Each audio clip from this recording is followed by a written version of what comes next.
Hey, everyone, welcome to an off-season WTBU sports special show. It's been a couple of weeks since the fall 2020 semester ended, but things do not stop here at WTBU Sports. My name is Daniel Multz, and I'm so happy to be joined by a trio of awesome sports gurus: Chad Jones, Joe Pohoryles, Ben Silver. Joe and Ben have been WTBU sports regulars. Unfortunately, due to the pandemic and just things being so out of whack, it was really difficult to get them on the show, and especially to do it in person, which makes it all the more exciting that they're both here joining Chad and myself. And we were all just itching to do a show. It's been 2 weeks since the semester ended, and there's still plenty of stuff going on, so I'm glad we're here getting back to talking about some sports. Good to see you guys. I'm glad to see Ben's face because he was only able to call in a couple times this semester with his hot takes on like the Rays. Yeah, no, really. I mean, coming up, though, I should be free way more often. I'm only doing a few classes next semester, and I'm going to be writing for Phillies Nation, so exciting stuff coming up in the future. Let's go. Man, that is good. Make sure you plug it all, Ben, all right? Make sure you plug yourself. I sure will. Don't you worry. I'm the champ of plugging myself. Every 30 minutes, just a different reference to some article or publication that you're working on or for. Mm-hmm. Well, the good news is on my Twitter, my website, all the good stuff. The good news is here, since this is not being aired officially on WTBU, there's far fewer rules that need to be followed, so I don't need to regularly plug WTBU radio, and I don't need to regularly remind people of the different ways that we can tune in. Not that I don't like doing that, but it's nice to have a slightly different environment here where I can take a break from so much structure. You know, at any time during the day, I can plug WTBU radio because sitting directly over my computer right there is the original script from our first year, framed on my wall for the WTBU. I thought that was the second year. Wasn't that last year? No, it was the same script for both years. It looks like the Declaration of Independence. I'll see if you guys can see it up here. I know it's You actually framed it. I did frame it. It was the most expensive frame I could find. That's hilarious. How much was the frame? It was like $25 or something. I can't believe you kept it. Yeah, I kept it. That's my greatest treasure. I forgot that you kept it. You know what? That just made my day. I've been looking forward to this since Sunday when I first reached out to you guys about doing this, and now my day has been made, which is just fantastic. Let's dive in. There is still so much to talk about here on our show today. We've got to talk about last week in the National Football League. The season is wrapping up. The playoff races are actually getting tighter, not getting, more decisively decided. Plenty to talk about there. We've got Ben Silver on, which means we've got to talk a little bit of baseball, especially with what's been going on in Philadelphia with so much fan voting office. And tonight is the kickoff of the 2020-21 NBA season. So definitely plenty to talk about. And I mean, this was one of the most exciting weeks in the National Football League that I've seen. So many close games, a lot of scoring, except for the Giants. But, 3/4 of the NFC East is represented here, and all three of the teams have a shot to make the playoffs still, which is just insane. And all four teams here still suck. They do all still suck. 100%. At this point, Joe's Washington Joe, you're a Washington fan, right? I got that right? Yes. Yeah. Okay. So Joe's Washington so. football team is currently the NFC least front runner. And to be honest, I don't want any of these teams to win their division, because if they win their division and by some matter of a football god's given miracle win a playoff game, they're only going to worsen their draft position. And at this point, none of these teams are real contenders. So the worse draft position you get, the less better you're going to get.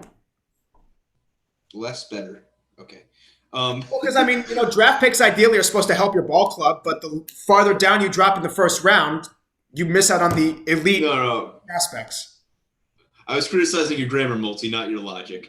But I do agree. Less better. Is less better correct? It just sounds off. Yeah, I think it's grammatically correct, but it's not a thing we say a whole lot. Okay. You win this one, Multi. But you improve less than you should. There you go. Less better was more concise. But it is. Well, Ben is the grammar expert. Of course, as always. For the years on this program. The Jewish grammar Nazi is what they call me. Well, if you've taken, I mean, right before we started recording, you said that you had just taken news writing, and I know that one of the things that, or maybe it's not news writing, it's a class, it's a different comm class, but I know that when I took news writing in the spring of 2020 with Professor Michael Holly, he was very strict with grammar. So I hope that, your news writing professor was tough on you guys with grammar.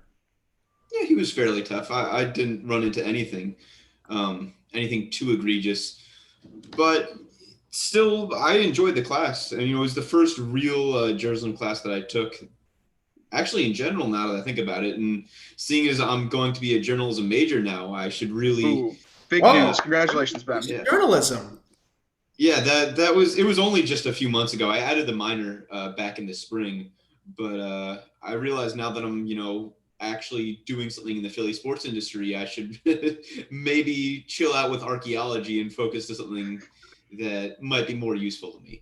So I guess not technically officially.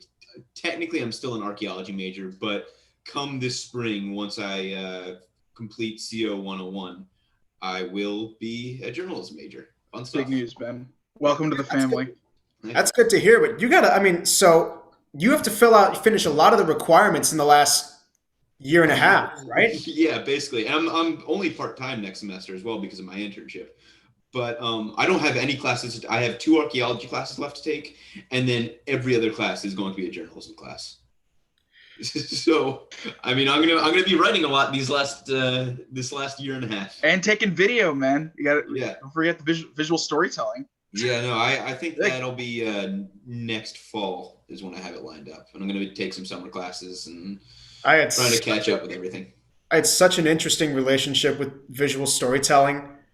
My feelings on a class have never swung more from dislike to like over the course of a semester than with that class.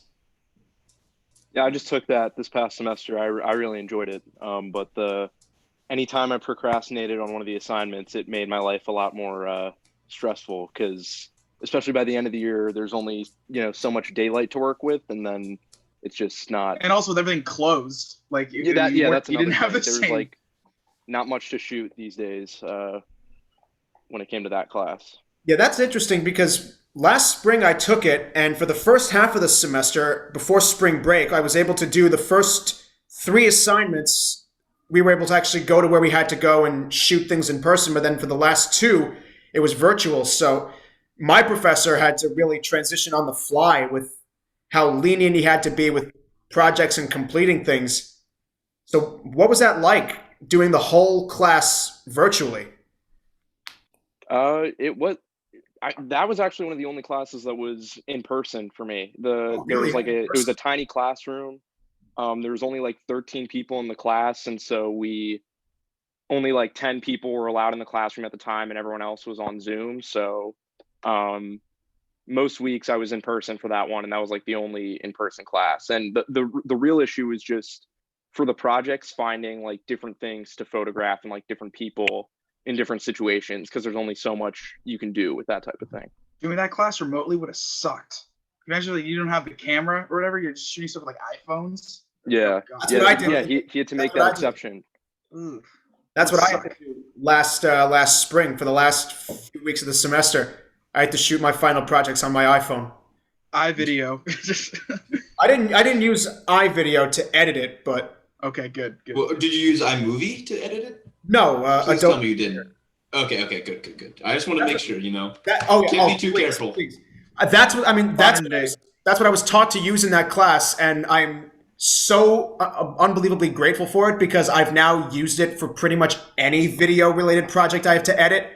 I've made a couple of demo reels on Premiere. I've made multiple final projects for other classes on Premiere. To an outsider, it's complex, but it was actually, I thought it was taught to me very simply, and now I don't see why anybody wouldn't use it. If you spend an hour or 2 learning how to use it, I love it. Yeah, no, it's a fantastic program. I use it for every video that I've ever made over the last 2.5 years, and will make over the coming few months before I guess this is really the first time I've said this, but I'm going to start slowing down Nothing If Not Inconsistent and transitioning to to writing, but I've only got a few more videos left on that channel to make. It's a fantastic channel, though. Yeah. But Multz, do you feel like the modern day, like Scorsese, just cranking out those videos? No, the creativity is just flowing. I don't know if the creativity is necessarily flowing. I mean, I don't know. Living up to Hard to believe. standards, that's tough. That's tough. I think he's the best director of this generation, but that's just my take. He's almost like the older generation now. He's been putting movies together for 50 years now. The Irishman was good. That was recent. That wasn't. But Irishman was good. When you think of Scorsese, you think of him as like the generation before Goodfellas. us. You think of Goodfellas. Yeah, Goodfellas and like even Taxi Driver and stuff. Yeah. I mean, he's had classics in so many. I mean, he had Taxi Driver in the 70s. I'm sure he had something. Raging Bull in the 80s. And King of Comedy in the 80s. Mm-hmm. And he had, Goodfellas and Casino in the 90s. In the 2000s, he had The Departed and Shutter Island. And then in the 2010s, he's got Wolf of Wall Street and The Irishman. Transcendent, man. He's been doing this for 50 freaking years. Yeah. Resume speaks for itself. Yeah, Ben, hopefully you can be as successful as him at making Phillies videos, I will be, mark my words, I will be the Martin Scorsese of Phillies YouTube content. Highlights. Yes, exactly. Having those high aspirations, that is truly the key.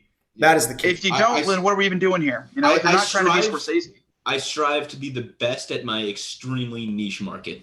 Hey, niche markets, they lead to changing the world. Niche market, mafia movies, mob movies. It's not all of his movies. Exactly. A lot of his. Shutter Island, Wolf of Wall Street weren't either of those. No, not all of them, but a lot of them. I see a lot of parallels to Scorsese when looking at Ben Silver right now. Yeah. I don't know about you guys. I see a lot. The excellence just beaming off. Yeah, I mean, we're both Jewish. Both Jewish. Yep. Mm-hmm. You're both insanely talented at your jobs. Mm-hmm. Wait a minute. Martin Scorsese's not Jewish. No, he's not. I just said that. I was waiting until someone would correct me. I'm surprised it took you that long, Multz. No, because I heard you say that, and I immediately was like, wait a minute. There's no way. I mean, I already loved him and had the utmost respect for him as a filmmaker, and it would have increased to the 10th. And you'd be like, I'm getting his posters. Like I'm just selling out for Martin Scorsese. He's not a member of the Mishpucha. I wish he was. I love that you know that word. I used to say that all the time in front of Matt Doherty, one of our co-directors from Ben and mine's freshman year, 2018 to 19. It's the Yiddish word for family, and I must have said it 100,000 times right to his face, and he laughed at it every single time like it was the funniest thing he's ever seen. And what a guy, Matt Doherty. I would have loved to have him on the show. I was going to try and get him back on the show last year, and he came on one time. He came on one time in like the fall. Oh, yeah, I ended up missing that. But I want to have a alumni reunion show last year before our untimely demise. Before the world came apart. Yeah. Yes, exactly. But unfortunately, my plans were foiled. That's all right.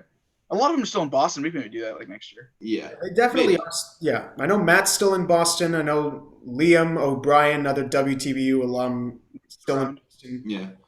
Andreas is still in Boston. Greg's in Maine. He can come back down. I'll be around. I'll be an alum at that point, which is crazy to think about. Yeah. Wild to think. Chad Jones, college graduate. That ain't right. Ridiculous. That ain't right. It's not that crazy. Who would have thunk it? I know. Let's table that for now. I know I started talking about it for literally 30 seconds, but yeah. I want to talk a sports podcast or sports show, whatever you want to call it. Well, Ben, it feels like the old days, right? We just ramble for like 20 minutes and then we sports for the rest of it. Yeah. Oh, that's the formula. That's what it's made so much success on our old show. So I want to start, if we're going to focus on any one particular game to start it off with, I want to start with the best game of the week, which was the New York Jets beating the Los Angeles Rams. The ramifications that are going to come from this game for both teams, really, it makes for great television, and it makes for a great sports following. Because the New York Jets have pretty much lost themselves the number one pick, which means they've lost Trevor Lawrence. Right now, I believe the updated draft shows that the Jaguars have it. And for the Rams, that puts a significant damper on their NFC West title aspirations, because the Rams have a really difficult last couple of games. And I mean, for the Seahawks, it's not much easier, but they have the comfort of the 1-game lead. They do play each other, so the Rams will take the lead if they win that game next week. Yeah, that game is even more important now for the Seahawks, because we saw it back when these two teams played each other. I believe it was week 8 or week 9. I mean, I know it was a close game, 23-16, but the Rams just manhandled the Seahawks in that game, and it's going to be really important for Seattle to make a statement in a bounce-back game like that. Wilson has had trouble with the Rams basically his whole career. Even when the Rams were really bad, like the division games against the Rams for whatever reason have been a strain on his career.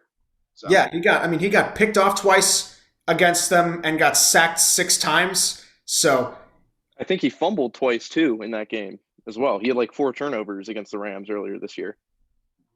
Yes, you are absolutely right. So I mean, we also talked about this for a hot sec before we came on and started recording. Russ has had such a strange year in the sense that if you look at there's so many positives. You know, he's 7th in the league in passing yards. He's 2nd in touchdowns, but he's also 2nd in passes intercepted, and he has had a couple of fumbles in there too. So, as you know, there's a lot of good, there's a lot of bad there, and it's so tough to judge with you know how he's going to look and how the whole Seahawks offense is going to look going into the postseason. But right now, they hold the key to their fate. If they beat the Rams this coming week, then the division is pretty much theirs. Now, Multz, you mentioned before just recently that the Jets, with their 1 win, no longer have the number 1 pick in the draft. So they're currently tied with the Jaguars, both at 1 and 13.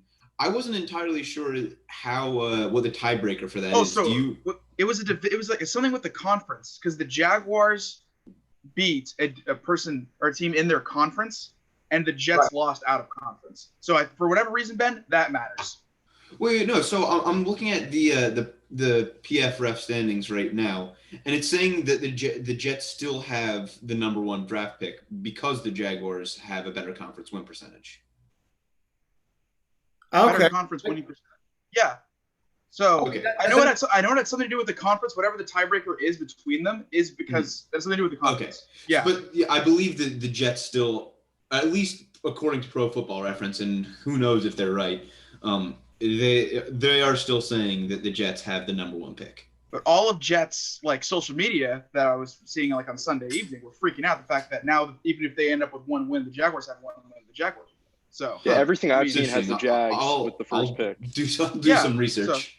So it's is it strength of schedule? I just looked at I just Googled the draft order and it says the Jags have the worst strength of schedule or something like that. Yeah, they definitely do. The Jets have one of the wait a second, is that supposed to mean easiest or hardest strength? That must mean the easiest because if they lose. It says the Jags. No, the Jets have the easiest strength of schedule in the league. Sorry.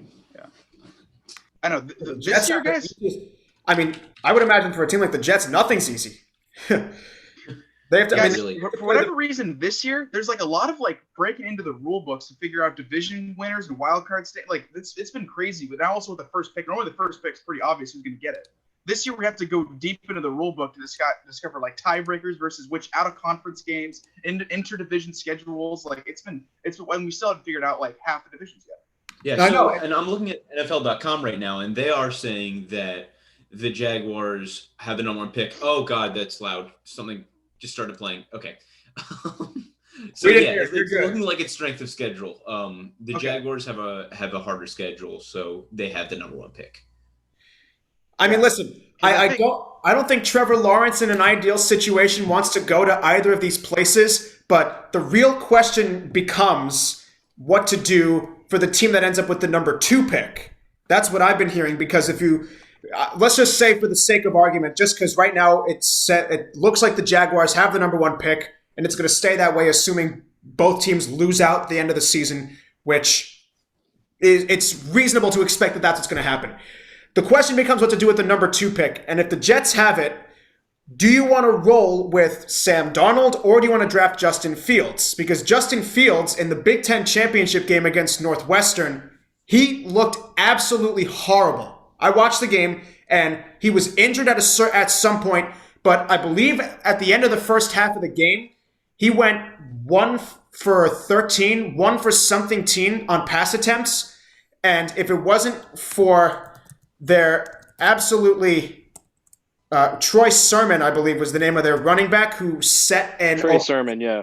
He set the Ohio State record with something like 330 rushing yards in the game. He was unbelievable. He just absolutely torched the Northwestern defense. The only reason Ohio State won that game was because of him. Justin Fields looked exceptionally horrible in that game. And that obviously is going to cast a little bit of doubt on his viability as the number 2 pick in the draft, especially considering that while Sam Darnold hasn't done anything to help the Jets, how much of the blame can really be put on him for how awful this team is? Multz, I think it's mostly not on Darnold. He's had Gase basically his whole career. Gase is an awful coach, and his offensive line has sucked pretty much his entire time in New York. His receivers aren't great, and the play calling is atrocious. Like, the Jets are just such a bad organization. It's almost impossible to judge how good Darnold would be. And even like an average, like let's say you put him on like the Bears, I'm sure he would be doing freaking 10 times better. That's the idea. It's so you have to feel bad for Sam Darnold just because, with that class of 2018 first round quarterbacks, 3 have really come into their own by their third years. Baker Mayfield, despite some inconsistencies early on in the year, is actually having a really good year. He's playing much closer to his rookie year numbers, which is all the Cleveland Browns needed from him. And look what's happening. They're 10-4. Josh Allen is playing out of his mind with the addition of Stephon Diggs and his development. He's, I think, top 5 in the NFL in completion percentage for this year. And he's still running very efficiently. And the Bills, obviously, they're AFC East champions. And then you look at Lamar Jackson. He's won an MVP. He's quarterbacking a team that's still 9-5 despite his inconsistency. Those 3 guys are soaring. And then you look at the other 2 guys, Sam Darnold and Josh Rosen. Josh Rosen is on his 3rd team in 3 years. He hasn't taken the field since 2018. And Sam Darnold's career is getting ruined because he's a Jet. So it's amazing. You just got to feel. You have to feel greater than good for the 3 guys who are excelling, but at the same time, you have to feel worse than bad for the 2 guys who are probably. I mean, I don't think Josh Rosen's ever going to step foot on an NFL team again unless somebody's really desperate enough to take a chance on him. And Sam Darnold is doing everything he can with as little as humanly possible to try to win for the Jets. And it just crazy sucks. that the Jets just blew a chance to get Trevor Lawrence in the most Jets fashion of all time. After going through all of that, after losing every single game this season, they go into. We also got to talk about how the Rams completely botched this. What the hell were they doing? Because they had over a week at home without travel to prepare for the Jets. That should be the easiest win of the year. Beating the Patriots Thursday night, rolling them, making them look atrocious, basically knocking them out of the playoffs, having an extra 3 days at home without travel, having the Jets travel across the country going to LA, and then just getting worked the entire time with stupid mistakes from Goff, who sucks under pressure, and the offensive line was atrocious, not helping them out at all, and stupid play calling from McVay. Like, that is the worst loss of the year by any team in the NFL by far, is the Rams this year. They also had several penalties that killed them. I know I wasn't watching the whole game, but I know there were a few points where I think, was it Akers who had Akers like a scored pretty at long one point. touchdown run, Yep. and then it got called back because of that holding penalty, and that would have given them the lead. So that's just one play, but there were definitely several key penalties throughout that really killed their progress. They went deep on like 3rd and 4, and then 4th and 4 when they've been running the ball well, and Goff doesn't throw. I saw that too. Yeah. That was stupid too. Like, I don't know what the hell happened with the Rams. Yeah, Sean McVay is, especially in the last couple of years, with Jared Goff regressing as much as we've seen him regress in the last 2 years. Some of that's being put on him, some on Sean McVay's play calling. But the fact that, obviously the Jets got this win, and this easily takes over the Giants beating the Seahawks as the biggest upset of the year. But what's crazy to me is that because of this game, and just a little bit of bad luck that's actually going to be good for the Jets. The New York Jets were one Hail Mary terrible play call away from having 2 wins. Can you believe that? It wasn't for the absolutely horrendous play call by Greg Williams to have no defensive backs there to make sure to help out, I believe it was Marcus May, to help out Henry Ruggs, who's, just the fastest receiver in the NFL. They'd have a second win and kiss Trevor Lawrence goodbye for darn sure. The Jets can't even tank right. They can't even tank right. That's just so amazing. They Jets their way out of a number 1 pick. Only the Jets. The worst teams are never good at being bad is the thing. You need luck to be bad, and the Jets don't have luck. Ben, can you write that down? The worst teams are never good at being bad. Sure. That's I'll put that on my Twitter. That's for all time. Yeah, that's for all time. That's phenomenal. The worst teams are never good at being bad. In this, and the Jets aren't. I would agree. Yeah. See, but it's so funny because then you look at a league like Major League Baseball, where the worst teams are incredible at being bad. The Orioles, the Tigers, the Royals are incredible at being bad. And that trend was really sticking for most of the 2010s, I would say, until the Miami Marlins broke it by making the playoffs and actually doing well. That's a certain occasion. I feel like a special occasion. Definitely. But Ben, Marlins, wouldn't you agree that in general, in Major League Baseball, that bad teams are excellent at playing horribly? Yes, and that is because of one very important thing, which is large sample size. Baseball, unlike really any other sport, but especially football, has a huge sample size for games. So if you're bad, you're going to be bad. If you're good, you're almost always going to be good. The craziest outliers are the teams who have, and you guys are going to cringe as soon as you hear this, but really strange run differential and really weird Pythagorean win theorems. The Texas Rangers of, say, I believe it was 2015 or 2016. 2016. They had a bunch of one run wins. Yeah. They won 95 games that year and were a huge outlier because they were 7 games above their expected win. And they got swept in the playoffs, I think. I think they got swept. They did by the Blue Jays, yeah. Yeah. And that year? I think so, yeah. Now that you mentioned, it might have been 3-1. I'm not entirely certain. Now that you mentioned, but I know they got bounced in the first round. Yeah, they did. That was the Bautista home run, right? No, that was the year after that. That was the Donaldson walk-off on the error. Yeah, that was even better.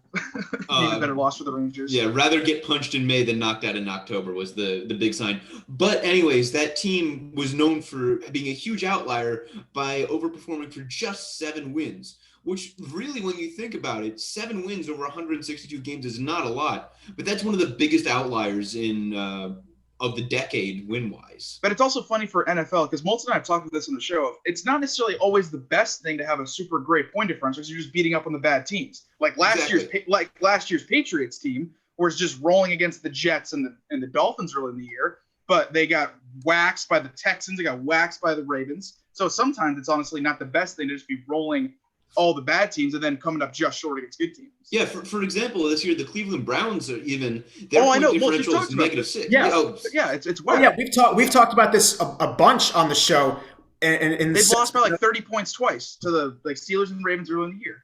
Yeah, but they're still chasing that. If you take those two, objectively a great team though, and because of such small sample size, you don't see that even out. Yeah, and if you take out those 2 blowout losses from early on in the year, week 1 and week 6.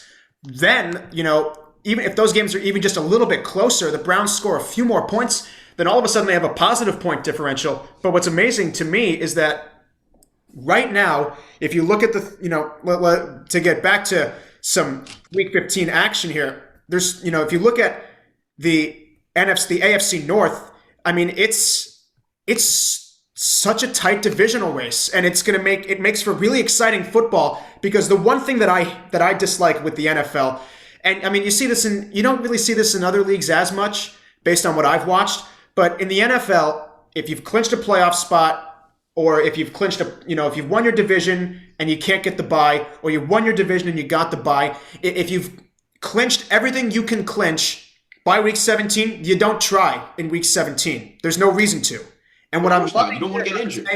What I'm loving here about although I do like when they play like the first half super conservative and just get their guys game action, because there is something to not having your guys take the field for 2.5 weeks. Mm-hmm. I would get worried like last year when the Ravens weren't ready against the Titans because Lamar hadn't played since week 16. You know? The 2017 Eagles started Nick Foles for one quarter in week 17, and he threw like 3 interceptions. And they they played Nate Sudfeld, and people were seriously talking about playing Nate Sudfeld. Really? The 2017 playoffs. Oh, yeah.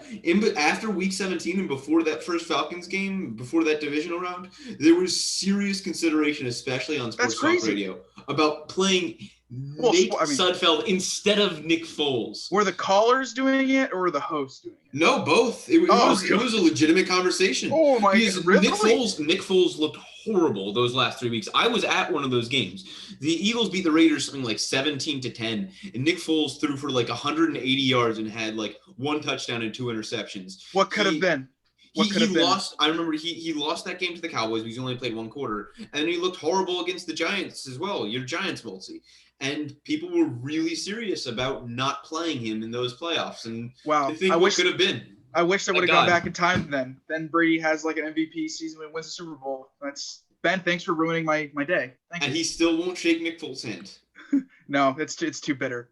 It's too bitter. It certainly is. And my one point with all that is just that, you know, with all the shenanigans that can go on in a Week 17 NFL game, in this AFC North division, you really can't see that happen because that's an all-time collapse if the Steelers miss out on the bye. That's crazy. They start off 11-0. They're not getting and they might not even win their division.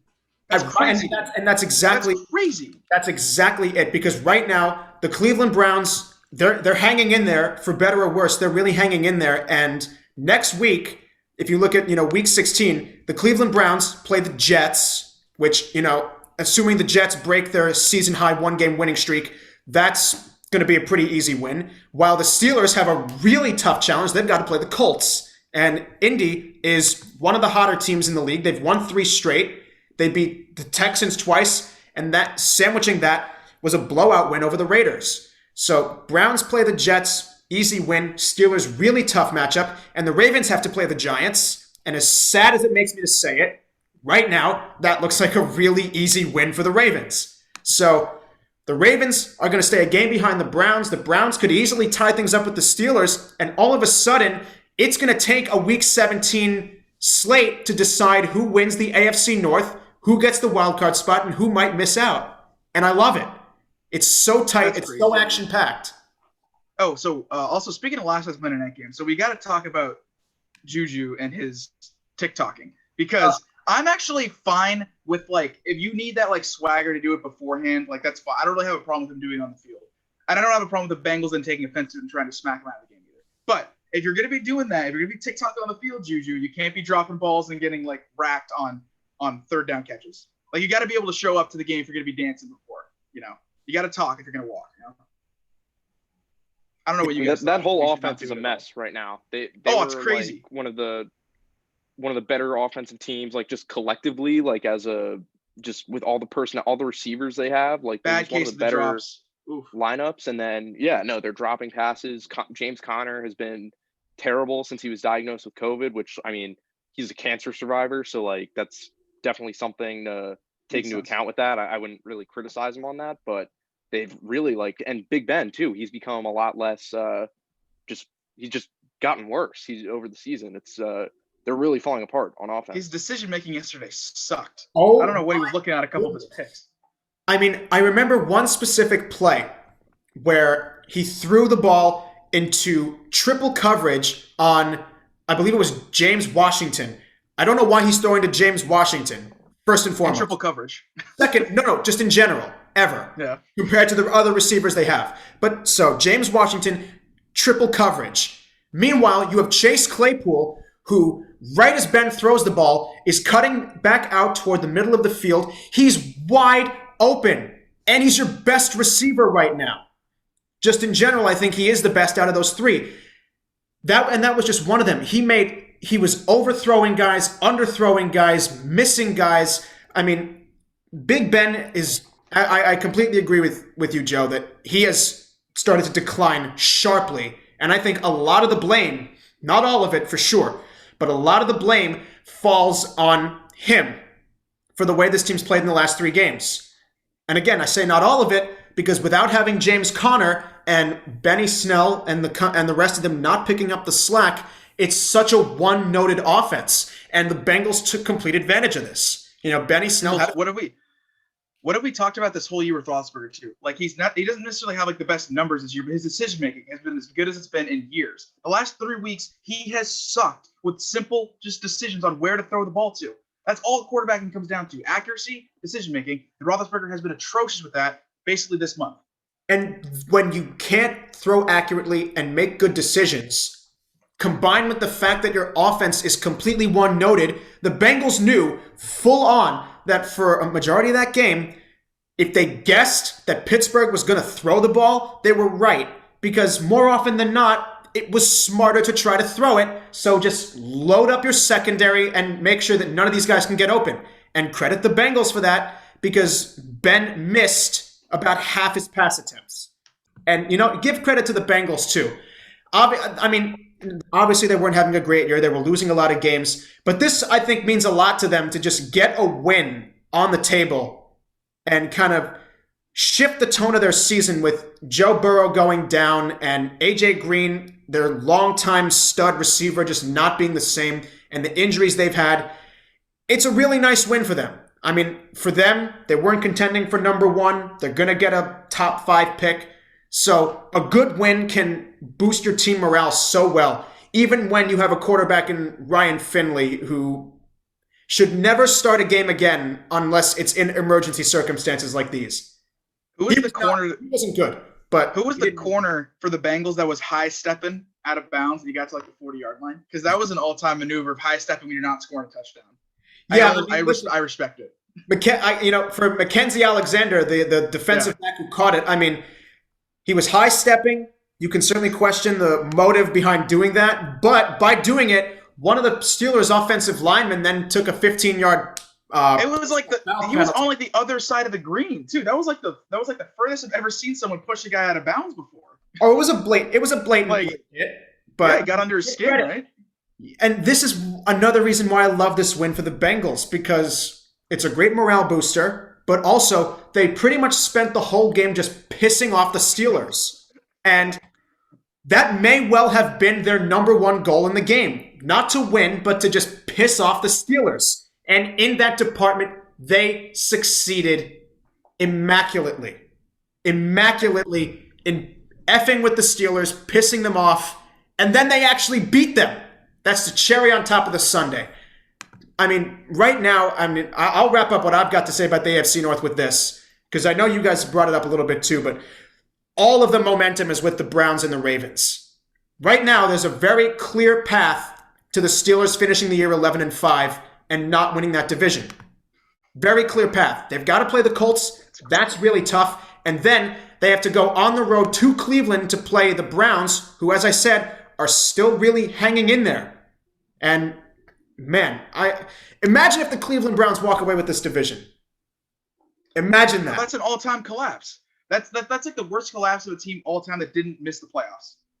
Because that's crazy that they lost. They had a really good chance of getting the first round bye anyway, and then the Chiefs are running away with that now, and now they could lose the division to the freaking Browns, who they rolled earlier in the year. Crazy. Who will finally break their playoff curse, which is currently the second longest in American major professional sports. Just behind the Mariners is the only team that has a longer playoff drought than the Browns. Cleveland last made it in what, 2002? Yep, 2002, 9-7. The Mariners is 0-1. And since then, they actually have finished the season with a 10-6 record. But 07. But they've only won. They've had two 500 years since 2002. Yeah, no, they've had one 500 year. Yeah, one. Well, this year now and 2007. I think. Yep, right? that's it. And they twice won 7 games. One of those was 2018, and one of those was 2014. Every other year, 4 or 5 wins. In between 2008 and 2013, they had either 4 or 5 wins every season. And, that's just hilarious, because that's really the peak of when we started to see the Browns quarterback carousel. And really funny is that in 2014, one of those years where you say, Ben, that they won 7 games, they could have easily won more and had a winning season had they not let Johnny Manziel start a few games at quarterback. Yeah. That was the year that So Ben came into the party and started messing things up for them. Ben, so they didn't win the division in 2002, right? So when was the last time the Browns won their division? So Like- I want like to the say 80s? it was. I want to say it was 1994. Yeah. They were 11-5. Let me pull Okay. this up. Like, geez. And was But that the thing was is, that that's before? that that was that's before the move. franchise. Yeah. Yeah. This current Browns franchise, even though fine, they have the same moniker and all the same retired numbers. No, they don't. That's BS. This franchise has never won a division, and even going back to '94, they still lost out to the Steelers at 12-4. In '94, the Browns were 11-5. Let me see if I can actually find when they last did win the division. Is it literally the 80s? It has to They have got been, like no, it had when to they have lost when they lost to like Elway? yeah, like, in has the it been mid-eighties. that Something long? like that. It has to Yeah, have been okay. in the mid-80s. Oh So my the- god, they haven't won their division since 1986. Well, let's see. 1989, they lost in the wild card game, and 1989, 9-6-1. Oh my god, like back when Bernie Kosar was their quarterback. It's Yep, literally the last time the Browns. very well done. Yeah, Bernie Kosar, Holy 3,500 passing smokes. yards. Oh They're, my god! When you say it out loud, guys, it just becomes surreal. They it haven't really won their is. division since the Reagan administration. Like Marty Schottenheimer. Actually, I'm sorry. He wasn't the coach in 89, but he was the coach in 85, 86, 87, and 88 when they did make the playoffs 5 straight years. oh my god, Marty Schottenheimer was their coach. that's crazy. That's Oh. crazy. Ridiculous. I Holy smokes! So now I'm rooting for the Browns. Let's all in on the Browns to overthrow the Steelers and get the division title. I'm just happy for them because they have finally, starting in 2017, that's when they finally, for the first time as the new expansion franchise, actually started drafting good players with high picks. 2017, Myles Garrett. 2018, they get Baker Mayfield, Denzel Ward, and Nick Chubb. 2019, who did they take in 2019? I can't remember right now. But then in 2020, they got Jedrick Wills, who's, I believe, been the highest graded rookie offensive tackle, according to PFF. So they're finally drafting well, and it's all culminating in them actually playing well. They've played exceptionally well this year. They've played even better without Odell Beckham, which I think says something about Baker Mayfield and about Odell and about the Browns. That, those first two, Baker and the Browns, are both greatly benefiting from the fact that Odell is not there. Jarvis Yeah, and it Landry's also- taking over huge. Man. Can I just say, it is. I don't know how to put it into words what kind of miracle it is. The Giants won a trade in which they gave up Odell Beckham Jr. Like, Seriously, what, they what did. kind of world are we living in? Seriously, they sort of did. I believe that so they got Jabril Peppers, who's a great young safety. They got offensive lineman Kevin Zeitler, who's been the only good offensive lineman for the Giants this year, consistently good. And then they used that first round pick on Dexter Lawrence, who has made a lot of progress as a second-year defensive tackle. So you're absolutely right. Everybody was ripping the Giants, and I think deservedly so, because they signed Odell to the extension the year before they traded him. So it made no sense why they did it. But they actually have won the trade, because Odell did not have a good 2019. He only caught, I think, 2 or 3 touchdowns. And this year, as I said, they have done so much better since he's gotten injured. Now, it's funny because he it's not like he was really sucking though before he got hurt either. He was like a pretty important part of the offense. But now just Landry's taking over the number 1 slot and just took it and ran with it. Yeah, And they're a more running focused offense anyway between just Chubb and Kareem Hunt, and Hunt gets a lot of catches out of the backfield. If they limit Mayfield, it's just better for the team because then his pass rate in the last month has been sick because they're not asking him to throw the ball 40 times and throw the ball downfield a lot. Absolutely. That's really what it is the more that they have transitioned to a run-first offense and made Baker Mayfield do a little bit less, this is a bit of an oxymoron, but I think this is really how you describe him. If Baker could be an elite game manager while the running game leads the way, they're going to do what they've done. And look at the production. Baker's got a 64% completion percentage. That'd be a career high. 25 touchdowns to 8 interceptions. That's a way better ratio than even his rookie year. he has returned to that form that gave the Browns hope in 2018, and look at what's happening. It's paying off, and then 10-4. I'd love to see how the Browns are going to do in the playoffs because I'm fascinated to see how Mayfield is going to go with the pressure of like having Cleveland on his shoulders now, the first playoff game they've had since 2002. I'd like to see how the Browns are going to respond to that. Maybe if they get a home game. I mean, They definitely will if they win that division. Yeah. My one concern with the Cleveland Browns regarding their playoff candidacy, the one concern I would have, and it actually came from how they played against the Giants this past week. The one thing really to note was that their running game was very inefficient in that game. Give the Giants credit. They've done their defense, despite the fact that they're 5-9 and can't score without trying the most ridiculous fakes, and those fail too. But their defense has been exceptional this year, especially in the second half of the season. And they held Nick Chubb and Kareem Hunt to 3.3 yards per carry or less in this game. So if the Giants, who are an above average but not the best rushing defense, can shut down the Cleveland Browns, what are better rushing defenses going to do to them? Because as you said, Joe, their offense needs to be centered around the run. They've done so much better when that's the case. And if they can't run the ball efficiently, I don't know how they're going to do well in the playoffs. Because they're going to face an offense that's way, way, way better than the Giants. Yeah, and I mean the lucky thing for the Browns last week was Baker was, whether it's the Giants offense leaving the receivers open or the passing defense rather, Baker was really nailing throws. He was looking really accurate and really comfortable to sort of offset their rushing struggles. But as you mentioned, they're going to be facing better defenses just all around and better scoring teams. So if Baker can't prove that he can sort of offset those rushing struggles, then yeah, they're not going to go too far. We'll see if he can do the first half of what he did against the Titans a couple weeks ago, when he was hitting just BBs. So he can light it up. It's just it's not consistent. I mean, yeah, that's the whole thing. He's good enough. The Titans' defense is not a unit that should absolutely terrify you.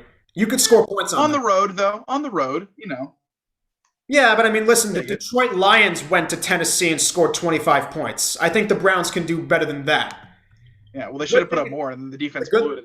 The good thing for the Tennessee Titans is that Ryan Tannehill is playing like a Pro Bowler again, and Derrick Henry, the beating heart of Joe's fantasy football team in the WTBU Sports Fantasy League, keeps going off.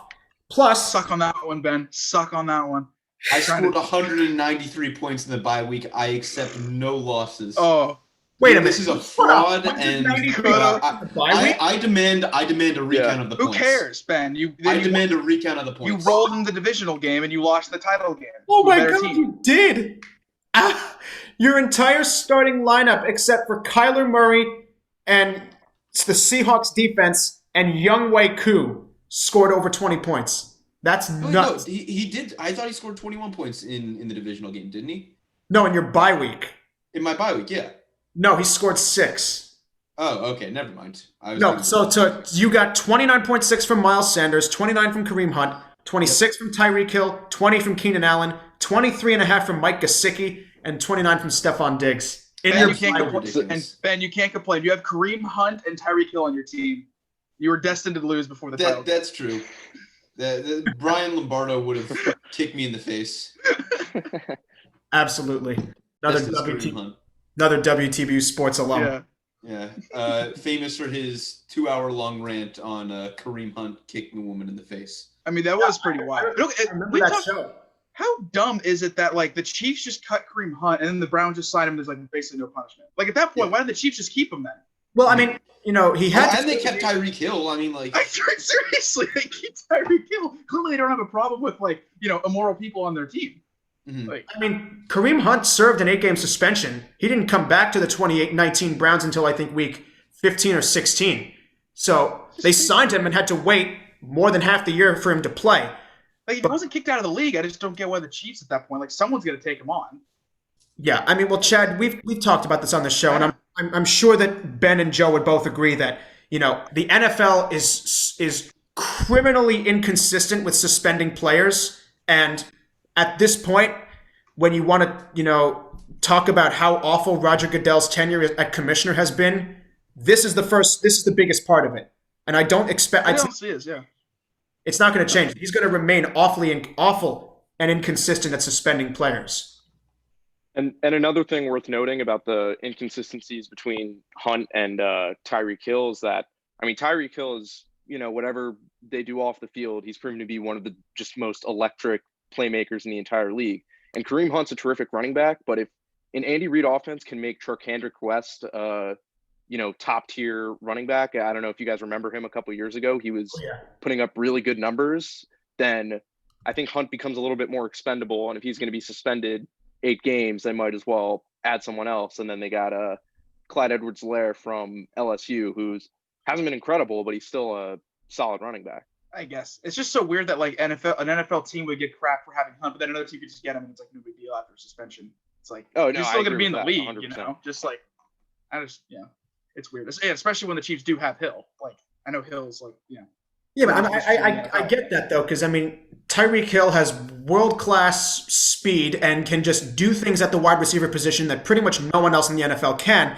And in a Patrick Mahomes, Andy Reid-led offense, and we've seen this with Clyde Edwards-Helaire in most of his games, his rookie year even, that running the ball is not the first option. And when that's the case, and very clearly so, a problematic running back is much more expendable than a problematic wide receiver with skills that you will not find from someone else. And because Kareem's not the same running back as Hill as a receiver. Like there's a discrepancy there for sure. Not even a little bit. Yeah. It's always just so weird seeing Hill just on the sidelines, and then like CBS does they try to joke when he's like doing like the liquids and getting stretched out. It's like can we not just pump his tires so much, guys? And Chad, I know we talked about this a lot, and I know that when we talked about this after the Thanksgiving game, where CBS guys were doing the same kind of puffing of Adrian Peterson. Now, the difference with Peterson is that he has done a lot to try to revive his image and recreate his image as an NFL player and as a person, and he's done a pretty decent job with that. But that doesn't give you an excuse to forget about the things he's done in the past and forget that, in general, even if he's a changed person, he's not a great person, and you don't get to hype him up like that.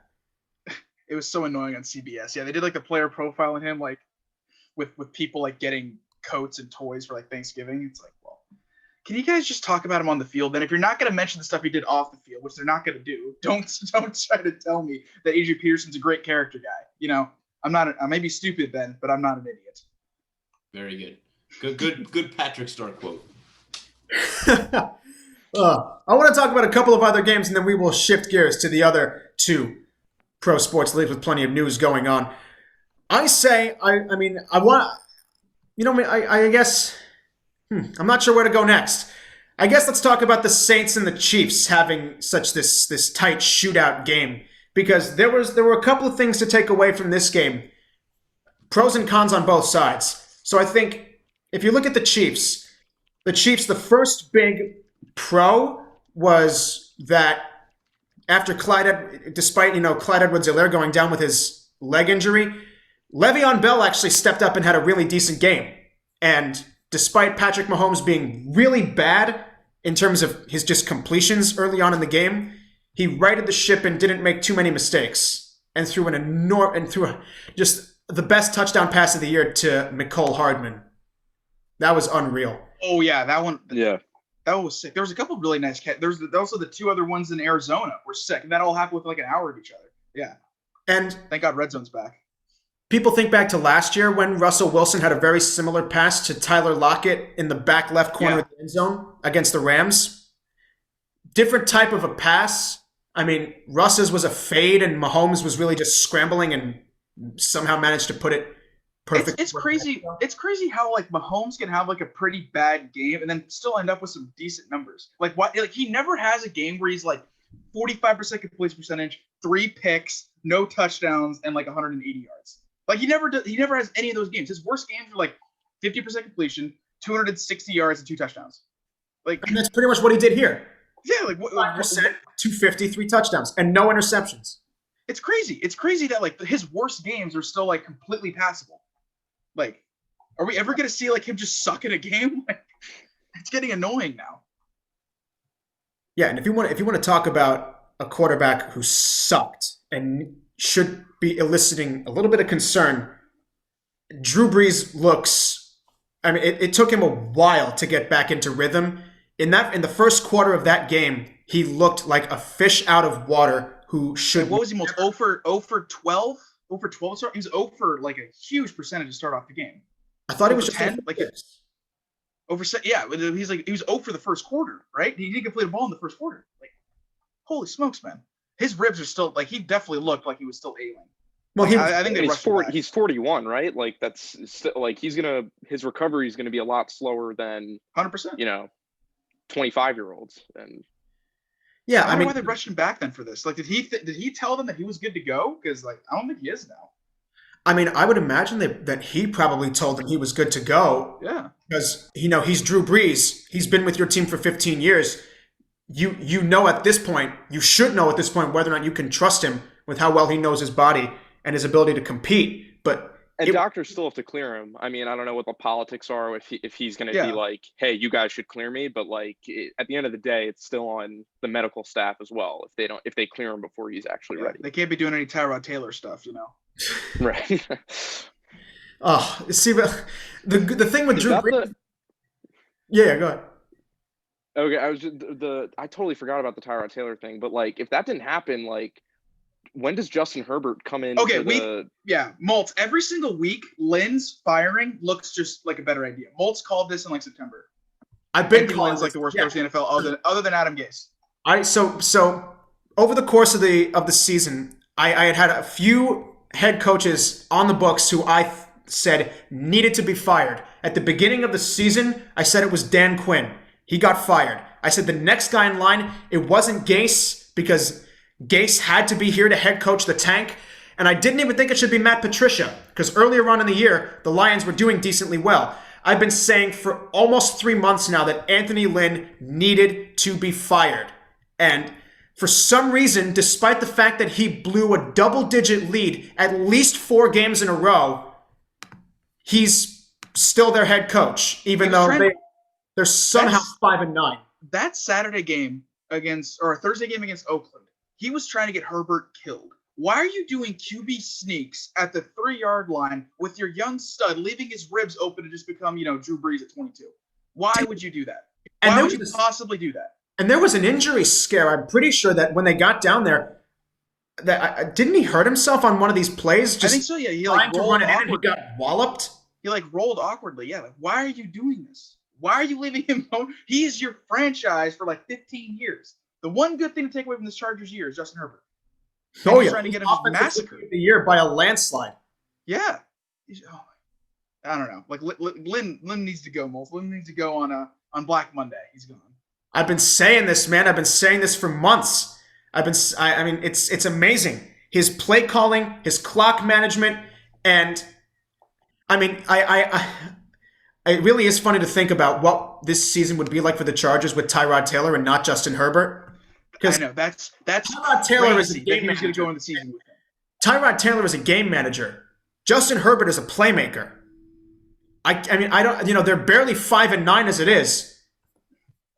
Lord help them if they had Tyrod Taylor. I don't want to knock Tyrod Taylor. He's a decent quarterback, but they would be nowhere near this good. The only reason the Chargers have 5 wins is Justin Herbert. And Joe, to your point, there's no way Lynn makes that change. He probably rides the Taylor the whole time, unless he gets injured. I also don't. I just want to say, how does someone become an NFL coach? Top of you're one of the 30 best coaches in the world, and you can't understand clock management. It's baffling to me. That Buffalo game was they ran the ball 3 times. That was the most embarrassing thing I've ever seen. That anyone is that bad, it's disgraceful. It looks bad. It reflects poorly on the league as a whole. It reflects poorly on the sport. Because if you are one of the 30 best people in the world at your job, a job that probably millions would strive to get, you're getting paid millions of dollars to coach a kid's game, which I mean all sports are, and you can't get a fundamental basic of how the game functions, it's disgraceful. Any NFL coach in 2020 cannot understand clock management. Ben, you're like that parent. I'm not mad. I'm just disappointed. I am. Ben is disappointed at Anthony Lynn.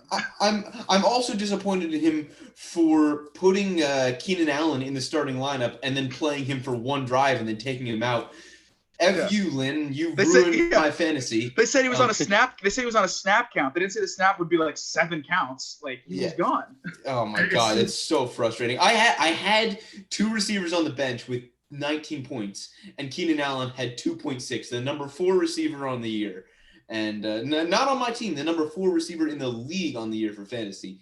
And it's a tragedy, Ben. See, I like that. Hope's gone like dust in a rainstorm. I love how passionate you're getting about this, because what I saw yesterday on Twitter after the Cowboys-Niners game when Raheem Mostert left with his high ankle injury, Raheem Mostert, I guess he must have been receiving tons of backlash for not coming back in the game. He tweeted out, for the 1 millionth time to you fantasy owners out there, we don't care about your leagues. This is our livelihoods. And of course, I don't expect them to care. I don't expect them to care at all. No, it's just that the way he said that, you were, and I'm not trying to, you were so. He was blaming Lynn. He was not blaming Allen. He was I know. And I'm not saying that Ben was blaming Keenan Allen, but it's so funny that, people, and there are so many people out there who love fantasy football and are obsessed with it, and they commit to it for the NFL season. And then you hear NFL players come out, even, Ben did not call out Keenan Allen, I know, but when you have NFL players who I guess are getting called out, so much so to the point that they have to go on Twitter and say, stop calling me out. I don't care if I'm the make or break in your fantasy league. If you tweet at someone who just got hurt that, hey, man, you screwed up my fantasy team by only giving me 8 points, you're just an a-hole. Like, I don't have any defense for that person. And, it's Raheem Mostert. And I know he's the starting running back on the San Francisco 49ers, but he's not a superstar. And yet he's the one getting called out. If you want to call out somebody for tanking your fantasy team this year, every Saquon Barkley and Christian McCaffrey and Ezekiel Elliott owner should be calling out those 3 guys. They're the 3 superstars. They're the 3 guys who were taken with the top 3 picks in 99% of fantasy leagues. Call those guys out. Don't call out Raheem Mostert, who's a solid back who's just trying to do his job and getting hurt. And so I have one last point on Anthony Lynn before we move on. Chad, you said that people should be mad. They're not mad. They're just disappointed in Anthony Lynn. No, I'm mad. And the reason I'm mad is because they followed up that awful clock management 27-17 loss to Buffalo by getting shut out against the Patriots. The Patriots, who are one of the most incompetent, inconsistently run offenses in the NFL, they score 45 points on you. 45 points. And you score 0. The defense did its job against Justin Herbert. It's been his one bad game of the year. Fine. But how does your defense, that has so many great names on it, like Chris Harris Jr., Casey Hayward, Melvin Ingram, Joey Bosa, and more, and a couple of other first-round draft pick defensive players on that team, you let up 45 points to the Patriots. You could have been disappointed before that game. But after that game, when they fell to 3-9 after a game like that, you better have been mad. It's sad what the Patriots have become when they score 45 points on the team and they're like the laughingstock of the league now. Oh, how the mighty have fallen, boys. How the mighty have fallen. It was deserved. It was about to happen eventually. Yeah, it's all right. Brady's doing well. I'm happy for that. Yeah, he's got, I think, he's over 30 touchdowns. I know that. Yeah. And he's still wrecking Atlanta's franchise. That's just hilarious. That's never going to stop. That's never going to stop. He owns Matt Ryan. They play again in week 17, 17, right? Yeah, they finished up the season with him in Tampa. Oh, I feel so bad for the Atlanta Falcons. I hope that Matt Ryan and Julio Jones get the F out of that city. Calvin Ridley too, man. There's some talent on the Falcons that they just can't win games with, and it's crazy. It's so sad. And I've talked about this on the show too, so I don't want to rant about it again. But almost every starter in the Atlanta Falcons offense is a first-round draft pick. I think I can count. I'm trying to start of the year was like 10, I think. Yeah, I'm trying to think of who isn't. Matt Ryan, Todd Gurley, Calvin Ridley, Julio Jones, Hayden Hurst. Those guys are all first-rounders. Then the O-linemen are almost all first-rounders. Alex Mack is a first-rounder. Jake Matthews, Chris Lindstrom, Caleb McGarry. That's 9 right there. And I think there's more. You cannot get more first-round talent in one place and waste it better than the Falcons are doing. Again, the Patriots ruined them. They literally never recovered from blowing that 25-point lead in the Super Bowl. They're just done. They're cooked as a franchise. I mean, that's why I credit them for firing Dimitroff and Dan Quinn. But now the Falcons really need to hit the reset button. And that means giving their elite first-round talent a few more chances to try to succeed somewhere that's not there. Because the Falcons are not going to have a winning record again in the near future. And it's just, it's unfortunate. It was one of the more up-and-coming teams in a budding dynasty, wrecked in that Super Bowl, and they haven't recovered since. It's... Yep. I mean, Matt Ryan's almost 36, I think, this spring. He'll be 36 years old, which is just no, I didn't even think he was that old, but I mean, he's 07 Boston College guy, so yeah. It's been a while for him in this league. He's been around for so long, and he's still playing well, and he only has probably a few more years left, and you want to see a guy like that just get a chance to win. He's not going to win with the Falcons. I think he knows it at this point. It's with the way that, their game against Tampa Bay was going well until it wasn't, and then the Buccaneers outscored them 31-10 in the second half, and then that's it for them. Patriots should trade for Matt Ryan, and he redeems himself by winning a Super Bowl with New England, just to go full circle. You know what? That honestly wouldn't necessarily be the worst of ideas. No, nope, I'm so done with Newton. I know what Newton is, and I'm not too pleased with it. Anything is going to be better than Cam Newton or Jarrett Stidham or Brian Hoyer. I don't even know what Stidham is. I'd like to see Stidham just suck for 2 games, then we can move on from him. I just don't even know what that guy is. He's never started. Hasn't he sucked for the equivalent of 2 games? He's never started. I'd like to have him get the reps as the number 1 quarterback for a week or 2, and then see what he is for a game. And if he sucks, then fine, get rid of him. I just like to see what he is. I know what Cam Newton is. Not pleased with it. Not pleased. You don't want to see it. That's fine. Well, it's 2 weeks anyway, Multz. Who cares? They're going to beat the Jets somehow anyway. I mean, who knows? If the Patriots somehow lose to the Jets. If they lose to the Jets, I'm If they I'm lose going to take a long walk off a short bridge if the Patriots lose to the Jets at home. Oh my goodness. Yeah. Oh, the poor Jets. Last team I want to talk about. Then we're going to switch off to talk some MLB and NBA. But I wanted to see if you guys had any thoughts on the Miami Dolphins. The Dolphins right now are a bit on the outside looking in with the playoff race. They're one of the 3 9-5 teams in the AFC. Or no, now it's just 2 because the Browns won. So I'm so curious with what to expect from the Miami Dolphins, because since Tua Tagovailoa took over as the starting quarterback, they have become much more of a run-heavy team, and it's worked. But at the end of the day, you have to be able to throw the ball, and so far, I'm still not impressed by Tua Tagovailoa's passing capabilities as a quarterback. So if the Dolphins make it to the postseason, I mean, I know that they have a really solid defense and they can run the ball really well, but if they, kind of like the Browns right now, really, if they get matched up with a team that has a good running defense, I think the Dolphins are going to be kind of screwed in the playoffs. Can I give you a Chad Jones guarantee right now, Multz? Sure, let's hear it. Guarantee. Dolphins lose in Buffalo week 17. It's going to be probably snowing in Buffalo. It's going to be minus 13 degrees. They're not going to win that game. Warm weather team going out to Buffalo, and at that point, January, not going to happen. Ravens are going to win out. They're going to go to the playoffs. Dolphins are going to miss it out. Guaranteed. Lock it in. Dolphins miss the playoffs. I believe that. And I just like to mention something, Multz. You mentioned Tua Tagovailoa. Oh, God. Tua Tagovailoa. Just say Tua. Tua. I really want to get his last name. It's not happening. But a stat that I find really damning, on the surface, the stats look good compared to Fitzpatrick. He doesn't throw as many interceptions, 1% to Fitzpatrick's 3%. His completion rating is slightly lower, 68% to 63%. That's not slight.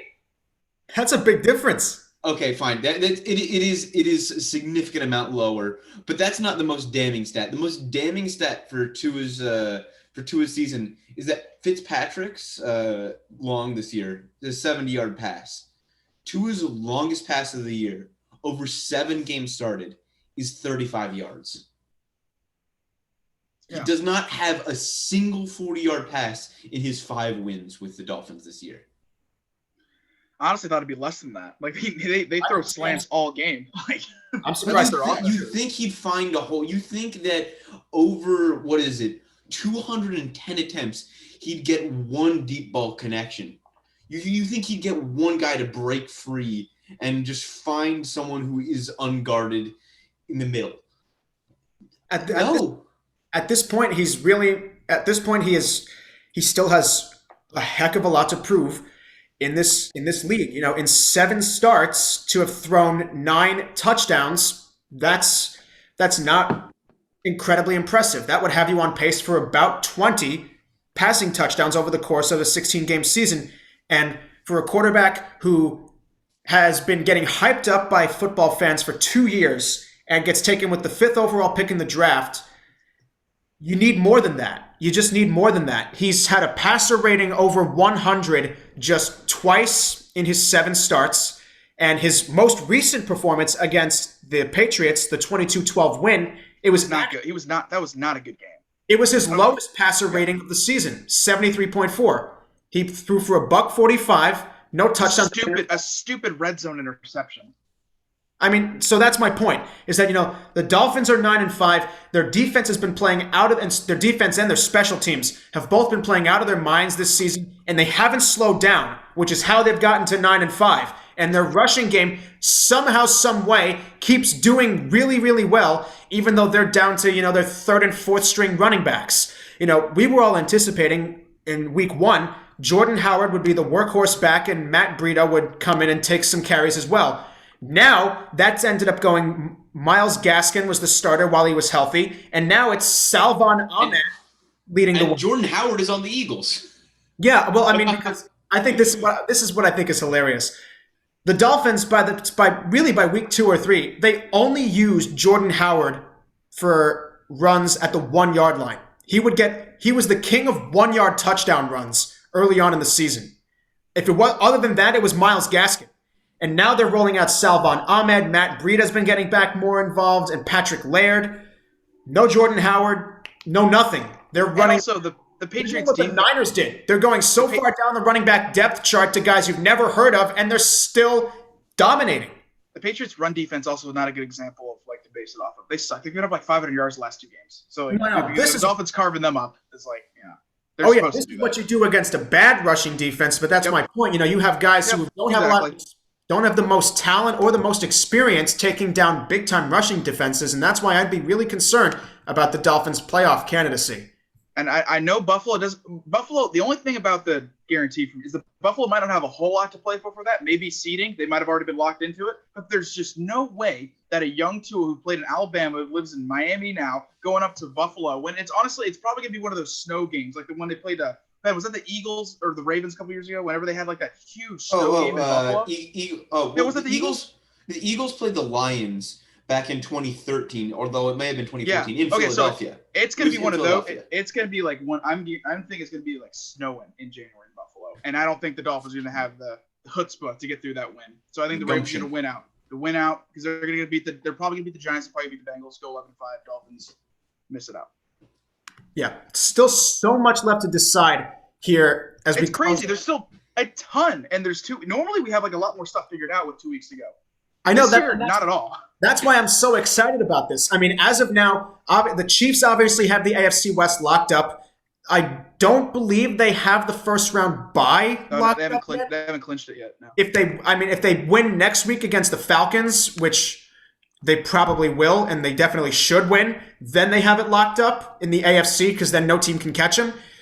And then in the NFC, the bye is even farther from locked up because you have Seattle and the Saints both at 10-4, and the Packers are only 11-3. And with the game they're coming off of, you know, there's a little bit of uncertainty in there now with how bad their offense looked in this last 3 quarters against the Packers. Packers got the tiebreaker over the Saints. Not Seattle, though, I would bet. Yeah, I don't know about Seattle. If they ended up with the same record, then like I don't know how that would come out if they all have like if they all end up with like randomly like 11 wins or 12 wins. If they all get 12 wins, like who gets the 1 seed? Like I think the Packers would, but I don't know about the tiebreaker of the Seahawks. Ben, we have to break out that like divisional record, point differential, conference schedule strength. It's going to happen. Even my head The can't comprehend. Packers now. have the tiebreaker. Over the Seahawks? I'm on the over the Seahawks. I'm on the Huh. NFL playoff machine right now. Do we and know I just why? plugged in. I don't know why. I just Yeah, know that they do. If they finish with the same record, then they'll be ahead of the Seahawks. I know they beat the Saints head-to-head earlier in the year, so that makes sense for that. But for whatever reason, it's probably something to do with divisions. But again, we don't know. Multz is still a lot to figure out. I know, and that's what's going to make it so great to close out the last 2 weeks of the NFL season. And also, if you're the second, you really, really, really want to be the second team in the NFC though, because then you get to maybe get like the winner of like the stupid NFC East game or like the last wild card. Like, well, no, I think in that case, wouldn't you? You want to be the fifth seed if you want to play the NFC East winner. You want to be the fifth seed. Yeah. So now you have to worry about like which side you go. It might even be better to be fifth and like third. Like all this stuff is going to come down to like some really interesting games. Right, because the NFC East division champion would be the 4th seed, and so then you want to be the first. You want to be the first wild card team. Yeah, I want to be the first. I know. So that I think. Well, the Rams were going to be that, but if they didn't win their division, they had that locked in. But now I don't know after losing to the Jets. So. Yeah, so I mean, right now the 2 wild cards are Tampa Bay and LA, I believe. Yeah, and the three. Rams. The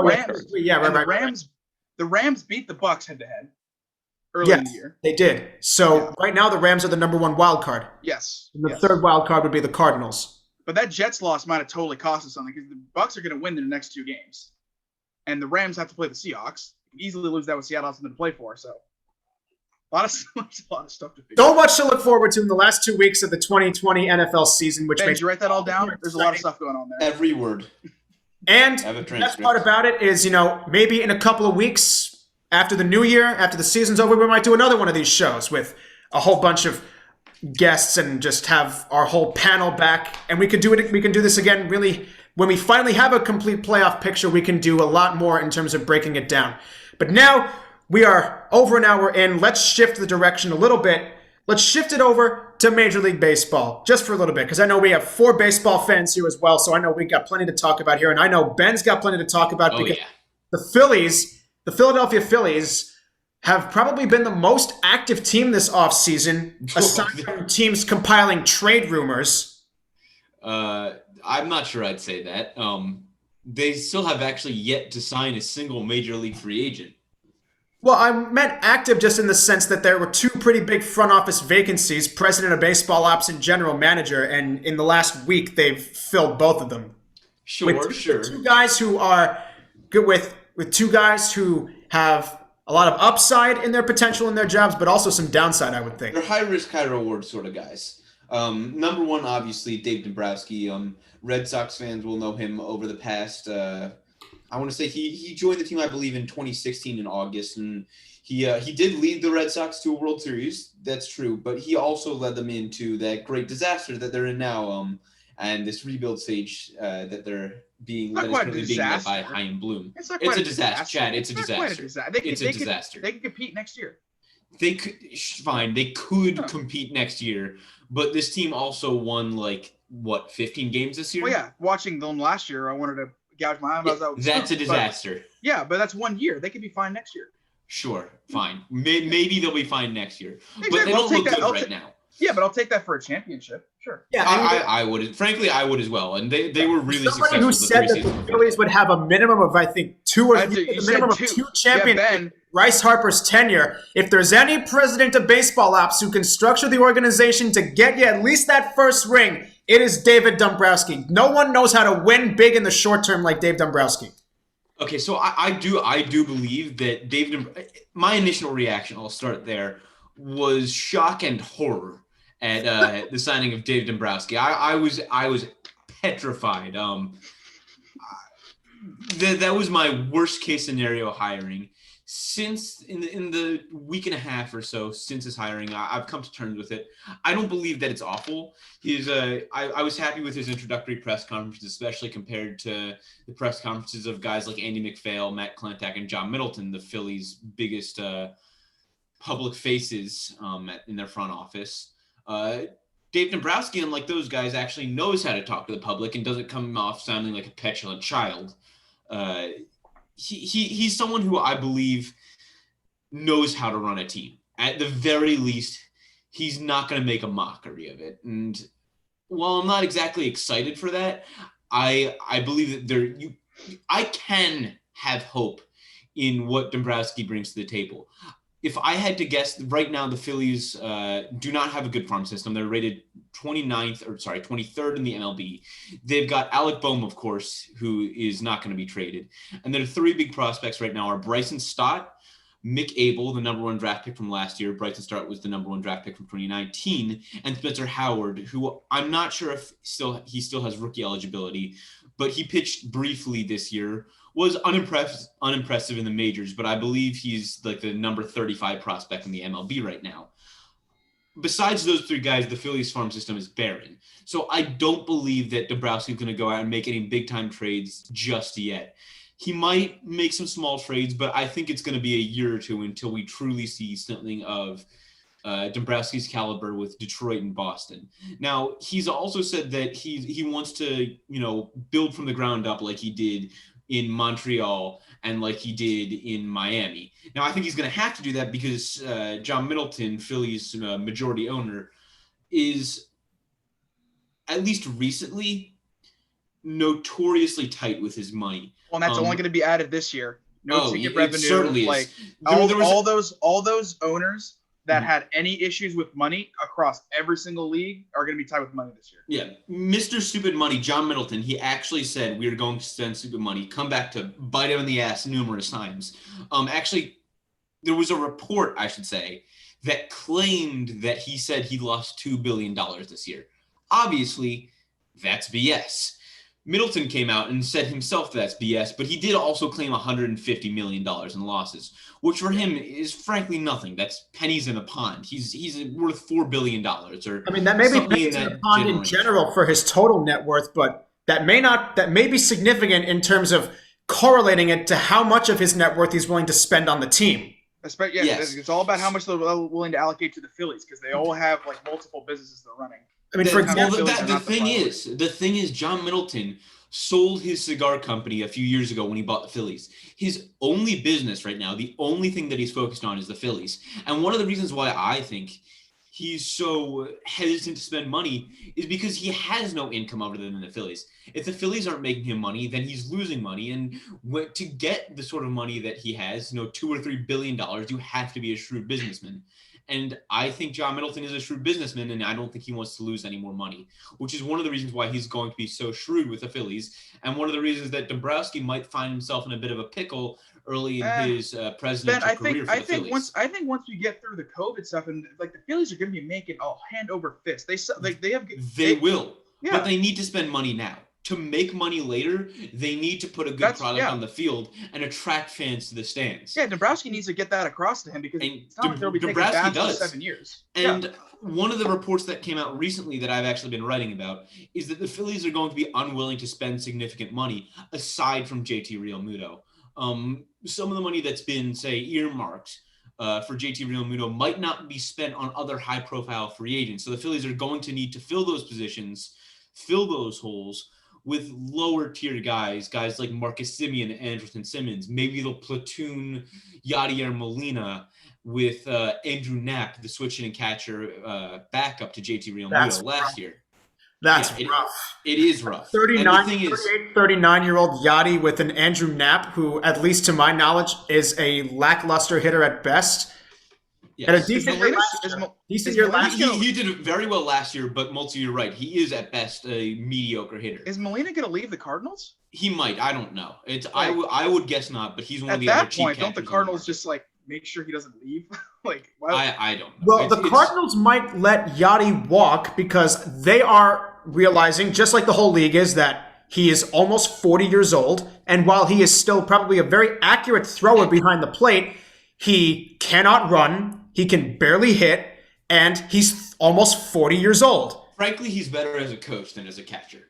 But if he still wants to play, have him just be like the backup and give him But the problem is that I'm not sure that Yadi wants to be a backup because again, these freaking athletes and their egos, dude. It's like you're clearly not good anymore. We're trying to give you a favor by staying on the team. And the only reason I say that Yadi might not want to be a backup is because he was the starting catcher on the Cardinals last year. He played in 42 games. Obviously, Yeah, that's not a lot. He missed 18 games, but if he still thinks he could be a capable catcher, I mean, I don't know. I wouldn't want to shy away from that. If the Cardinals don't want him to be the starter and somebody else wants to pay him to be the starting catcher, why would you stay?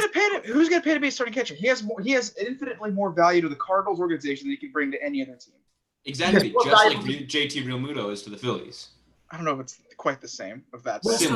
So Ben, I wanted to ask you about this because obviously with your writing for Phillies Nation, you know more about the Philadelphia Phillies than any of the three of us combined will ever know. I'd argue maybe any person on the planet.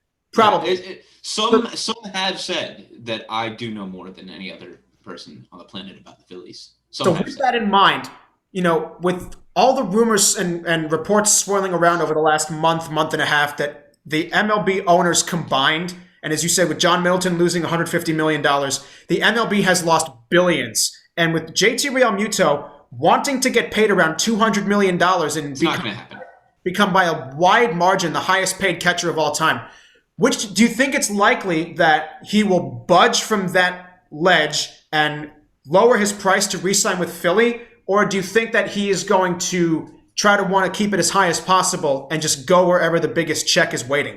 Do you think it's more likely he stays in Philly or moves elsewhere for the money? So he's going to sign with whoever gives him the most money. He's not going to sign with Philly for any sentimental reason. But the thing is, no one's going to give him $200. I would bet $200 million that he will not get $200 million. I would hope someone gives him $200. I wouldn't. I didn't mean $200. I would bet I would bet $200 million that he will not get $200 million. $200 would be the price to pay to have lunch with the guy. Yeah. I was going to curse there. I'm still trying not to do that. That's all right. But if I had to guess, JT Realmuto is probably going to get somewhere in the range of $85 million to $110 million. Now, I think the Phillies will absolutely be willing to offer him $85 to $90 million over a 4 or 5 year contract. The thing is, I'm not certain if JT Realmuto will accept that this offseason. We've seen guys like Craig Kimbrell, Yasiel Puig, someone else that I'm forgetting, signed in May of the past few seasons, especially in the 2018 and 2019 offseason, because they're just not getting the deals that they like. Yeah, but this year, Ben, I don't know about this year, though. This year, I think guys got to take the money that they're offered, because baseball's taking a bath the next couple of years without guaranteed fans and also only playing 60 games last year. You guys have to take a short-term deal and get paid now and rate the market if you want. In the NFL, we've seen guys like Le'Veon Bell sit out a season. We've seen guys like Kawhi Leonard fake an injury for a season. I would not be all that surprised if JT Realmuto waited to the 2021 offseason. Baseball guys never do that, though. Baseball guys always there's no precedent for it. But I wouldn't be surprised if JT was the one to set the precedent. If he doesn't set the precedent, though, which I do think is more likely. While he is, I think we'll see also Ben. I mean, to set that precedent, JT Realmuto is not setting any precedent. To be fair, he's JT Realmuto. Mike Trout's got to do that. You used to mention Kawhi Leonard and Le'Veon Bell. Le'Veon Bell was the best running back in the NFL when he did that. Kawhi Leonard was a top 3 NBA player. JT Realmuto is not getting. He's the best catcher in the MLB. He's the best catcher. No one cares. But no one cares about that. He's not a superstar. He's not marketable. Not an elite. He's not an elite. He is elite. He is. He's not. He's an elite hitter for a catcher. He's an elite defensive catcher. For a catcher, though. He's not, he's not the face of the franchise in Philly. He is not one of the most well-known faces. And JT is more than welcome to sit out this season and set that precedent. But you see some of these other guys who did it, they were already on the wrong side of 30. I mean, Realmuto is 29. I believe he's still 29, or if he's about to turn 30. And he's still in his prime. And especially for a catcher, even relief pitchers can pitch well into their late 30s. Yasiel Puig and any outfielder can play into their late 30s. For catchers, it's a lot rarer. Their primes, they start when they're a little bit younger, and they don't necessarily play until they're as older. So if you're Realmuto, it makes it all the more important to not waste away these final prime years that you have left. And he is more than welcome to sit out the season and wait until 2021 to get the big deal that he wants. But that is not going to get him the money he wants if he's out of the league for an extra year. And to be honest, if he does choose to hold out even until the middle of the season, nobody's going to care. it's his fault if he doesn't do it. Also, the market isn't going to whether it's next year. It's his fault. Next year, the market's not going to be also insanely better either. It will be slightly better though. It will be slightly better. But are you kidding me? Next year, the market will feature 5 unworldly shortstops. But I'm talking about getting them like paid. Like I don't know, but this season we're not guaranteed to have any fans at all. I'm sure they'll have some stadiums have some fans. I'm certain that there's going to be. I'm certain that most stadiums are going to have about 5,000 to 10,000 fans. Okay, because by that's then the vaccine will be slightly. Maybe, Ben. Nothing's guaranteed for this. You know? Nothing's guaranteed at all. Of course not. But the reason I was going to say the reason that I would wager to guess that JT Realmuto might sit out the season. I don't think he will. I think that there's a chance. But the reason I would guess that there might be a chance is that he said multiple times throughout the season and at the beginning of the offseason that he wants to set a precedent for catchers. Catchers throughout MLB history have been paid less than other position players because they can't hit as well and because frankly, I'm not entirely sure why they are paid less. But it's undeniable because you can't play them 155 games. That's true. I'm not sure why that didn't come to me. But he does want to set that precedent, and he's come out and said that he wants to set that precedent, which is why I think that he thinks it's so important to get paid. It's not for him. It's for the other catchers. I don't think that he will sit out, but I do think that there's a non-zero chance that he will. Well, how much of this has to do with just waiting on the other top free agents like Bauer and Springer and LeMahieu to get their deals? I know the positions are different, but I feel like they're all trying to wait each other out and see what. And always happens. They'll sign in like February. Yeah. Well, the DJ LeMahieu one is interesting to me just because he's the only. I mean, all we're hearing about Bauer and Springer is that it's all rumors that this team is really interested. This team is the new leader in the sweepstakes, but we're not hearing any monetary offers. We're not hearing of any solid evidence of these teams being interested in them. With DJ LeMahieu, that's very different because we know what LeMahieu wants. He's publicly said, or the reports have come out with an actual price on LeMahieu that from the Yankees. He wants 5 years and $125 million. Now, I think as a Yankee fan, that's absolutely ridiculous. I think DJ LeMahieu is the MVP of the Yankees in each of the last 2 years, and this team will not win the AL East in 2021 if he's not there. I firmly believe that. I don't think so, especially because the Toronto Blue Jays, their division rival, are increasing their activity in the sweepstakes to get him. But with DJ, I think the only reason you're going to see his contract situation hold out for a long period of time is because he really wants to re-sign with the Yankees. He wants to be a Yankee. The Yankees want him to be a Yankee. But they are very far apart in their contract negotiations. And if they can't get any closer, the Yankees are going to try to hold on to him and drag this out for as long as possible until LeMahieu finally decides, F it, we're not going to agree. I can't wait any longer. Someone else is going to the Blue Jays. If he goes to the Blue Jays, I will be incredibly happy for them because they're going to win the AL East. Yeah, I would be, frankly, at this point, I'd be shocked if he doesn't go to the Blue Jays. The Yankees don't seem like they're going to pony up the cash. Well, they can't. The Yankees lost the most money of any team in the league. Well, that's because they had the most money of any team in the league. No, that's because those corporate seats down low had nobody there when they have $120,000 to be able to sit there. Yeah, that's true. But, I mean, so did every other team. The Yankees, without question, lost more money than anyone. They didn't lose money. They just didn't make as much money as they expected. Money not made is money lost. Fine. Go be Ben Franklin. But what, Ben Franklin? Go be Ben Franklin. A penny earned is a penny saved. I'm from Philadelphia. We love Ben Franklin. Yeah, but he's not really like the economist that you would quote. No, but he has a famous quote: "A penny earned is a penny saved," or "A penny saved is a penny earned." No, but that's my point. Is that whatever you want to think about how much money they've lost, the fact is that there's a lot less financial flexibility for the Yankees, and obviously, if you're a Yankee fan out there, that's not something you're used to hearing, and it's obviously tough to hear. But the fact of the matter is that, with the LeMahieu situation, him returning is not the only issue, not the only problem the Yankees need to solve. And as much as I want to see him come back, I also need them to really have the awareness to move on from him when it comes to a point that it's just not going to happen. They have no starting pitching to speak of, and that's an equally prevalent problem. Right now, the only starting pitcher the Yankees have that I trust going into 2021 is Garrett Cole, and that's just not enough. Tanaka's gone.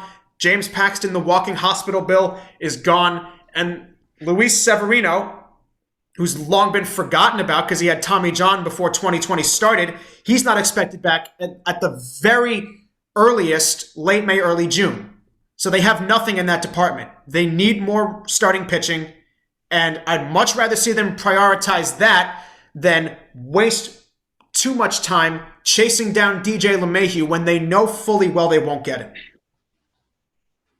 But I don't know what's holding up those other guys. I mean, we've seen this. They always do this because baseball always freaking does this because they're so money hungry by far the most of the four sports that they want to get every single penny they can save. They always try to reset the market like every offseason too. I know, it's amazing. You can't delay these signings any longer before free agents don't even start to sign until. And you know what? It's crazy. Training. It's crazy how fast baseball's changed their market. I know the TV contracts are insane, but only 10 years ago it was $150 million huge. Now these guys are asking for $350 million. That's $200 million in less than 10 years they're asking now for basically the exact same player.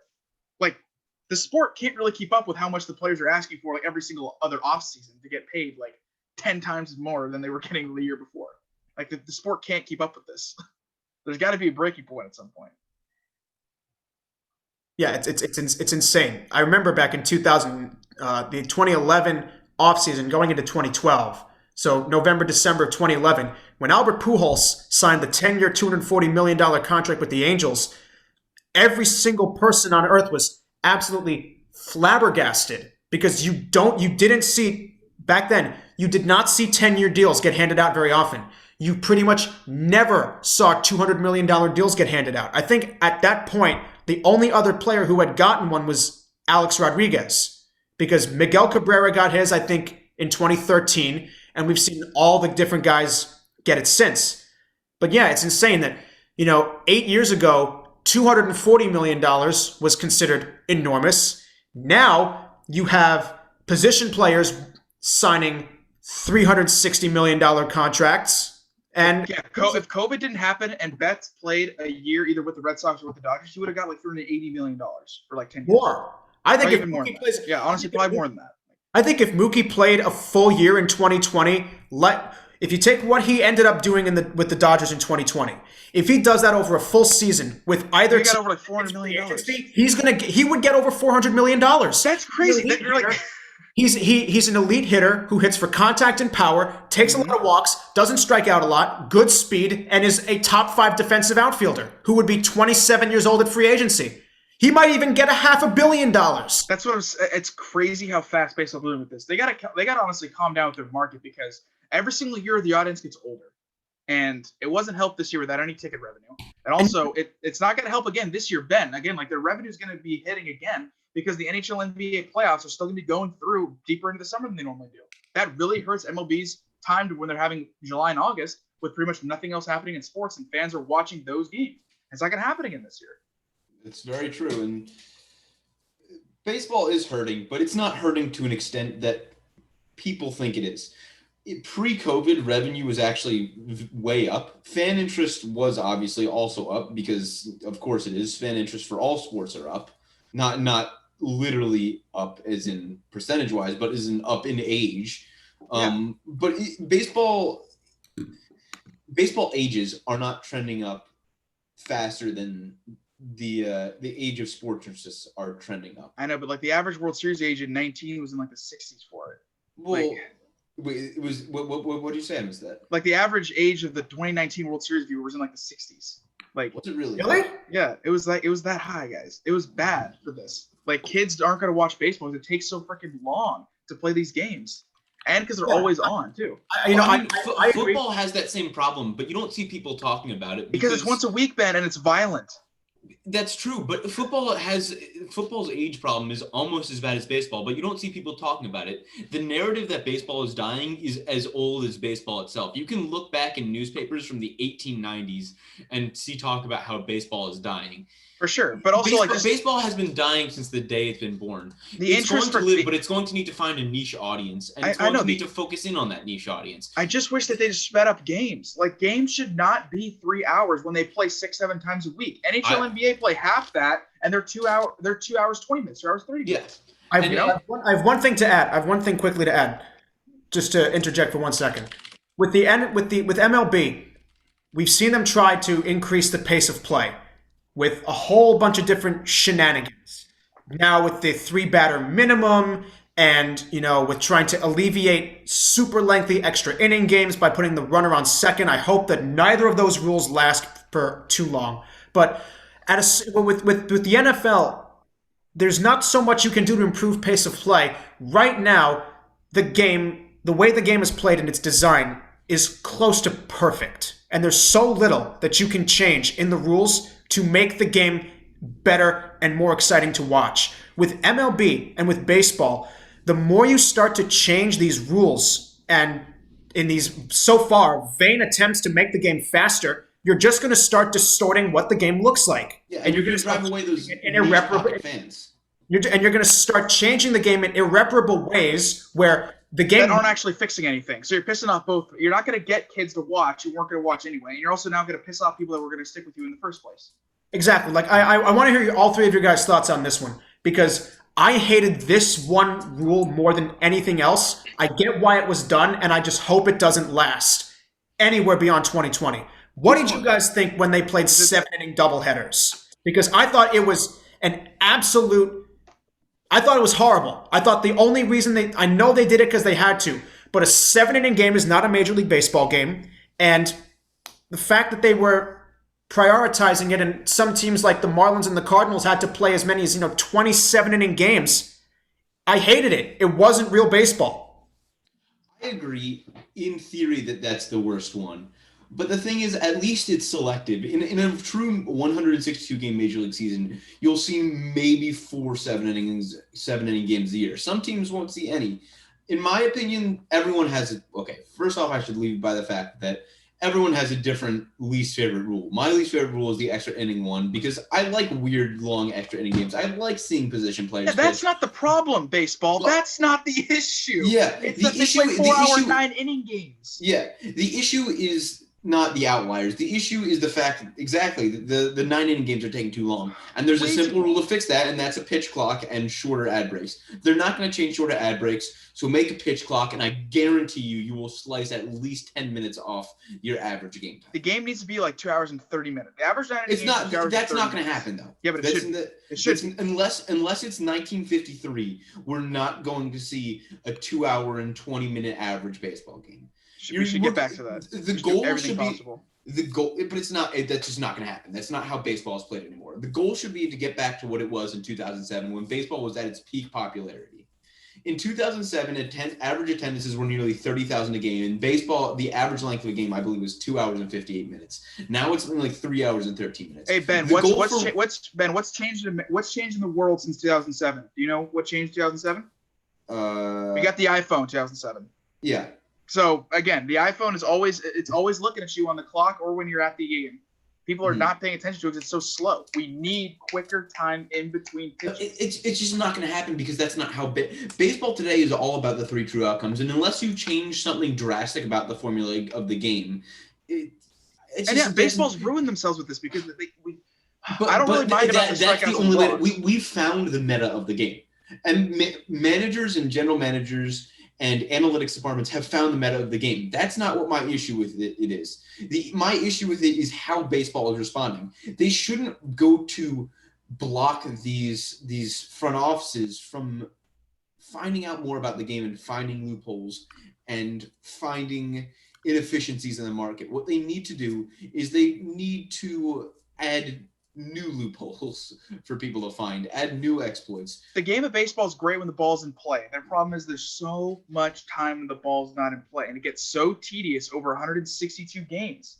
Like, especially during springtime, when like Joe for in Washington, when the Capitals have been in the playoffs a lot recently, and sometimes the Wizards get there. Like you can't dictate like 6 nights a week to go watch the Nationals when like the Capitals are trying to win the Stanley Cup. It's the same thing in Boston. It's not really like the case in New York right now. Ben, it's the same in Philadelphia. Like the Sixers and Flyers have been good recently. Like you can't dedicate time in May. That's why baseball needs to focus on a niche. Sean Conn. That's why baseball needs to focus on a niche audience. They start the season late too. They should cut some games, start the season later. As much as I hate to see that's what I've been say that, I agree. Every major American professional sport needs less games other than football. Basketball and hockey need less playoff spots and maybe not less 60 games. Basketball needs way less regular season games. Yeah, I would be cool with NHL too, basketball and hockey. I'd be but for different reasons. The NHL they get worn down over 82 games, so you get to more injuries. Basketball they just straight up take games off. I like the rule. I like the rule the NBA implemented recently with like. Your guys are going to get fined if they rest during primetime games. Like that's egregious. That's selective though. It's about you're trying to maximize revenue and patch holes in a sinking ship.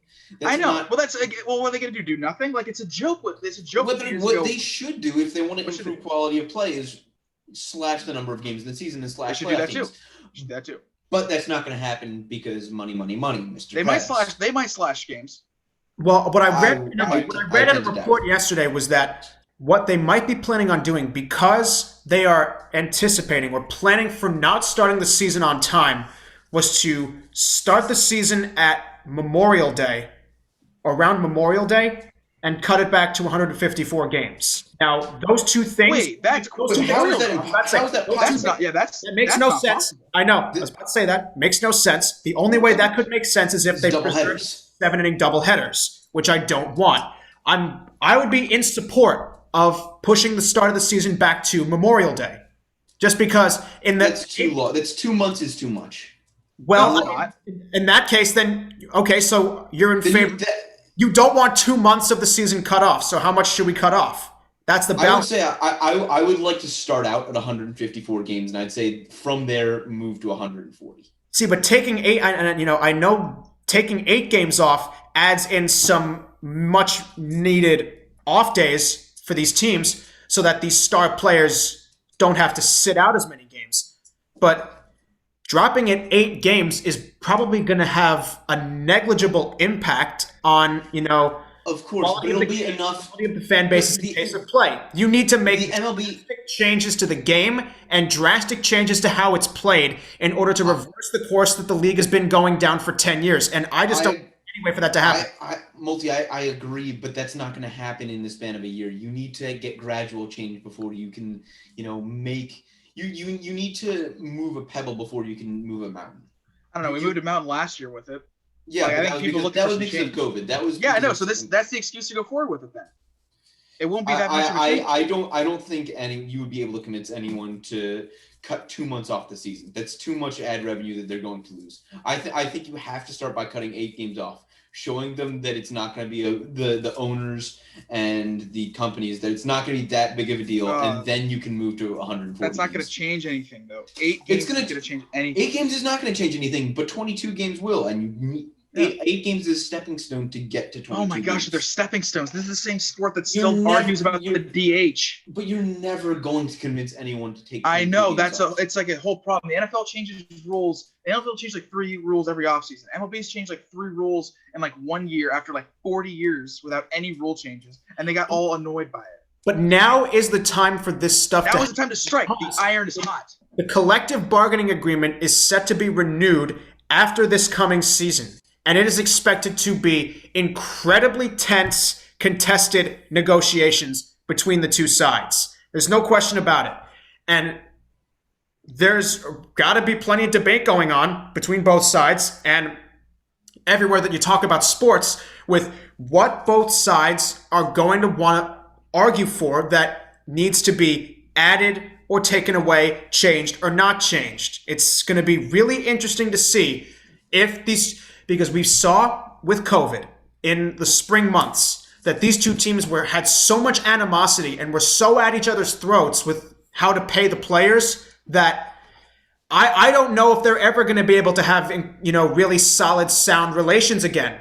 Just as much as they were able to scramble and put a COVID season together, They had to jump over some really tall hurdles and overcome some really significant differences to get there. And that pissed off a lot of fans. Get to the CBA negotiations. And they pissed off a lot of fans in the process. Absolutely. They pissed off the entire fan base that they had. All anybody wanted was for these players to take the field, and I get it. These guys want the money that they think they deserve. That they're entitled to want that, and they're entitled to fight for it. But Blake Snell and his stupid quotes. What? Blake Snell and his stupid quotes. I know. Blake Snell on his Twitch stream every night complaining about how the owners are being... He wanted 100%. He wanted his full salary after playing a third of the season. Yeah, sure. That works this year, guy.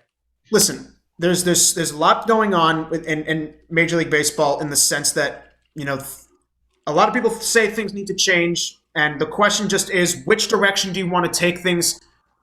At the end of the day, I don't think, and I agree with Ben. Ben, when you said that, the league needs to focus a lot less on the 3 true outcomes in terms of how the game is played, and a pitch clock needs to be inserted. But, things like that are not going to change anytime soon. And the league can't change, and its momentum can't shift until that does. Yeah. Hey, Multz, one thing I wanted to bring up for baseball is Ben and I's favorite topic. The Hall of Fame is coming up. Hall of Fame voting is coming up soon. So I have to go off on this.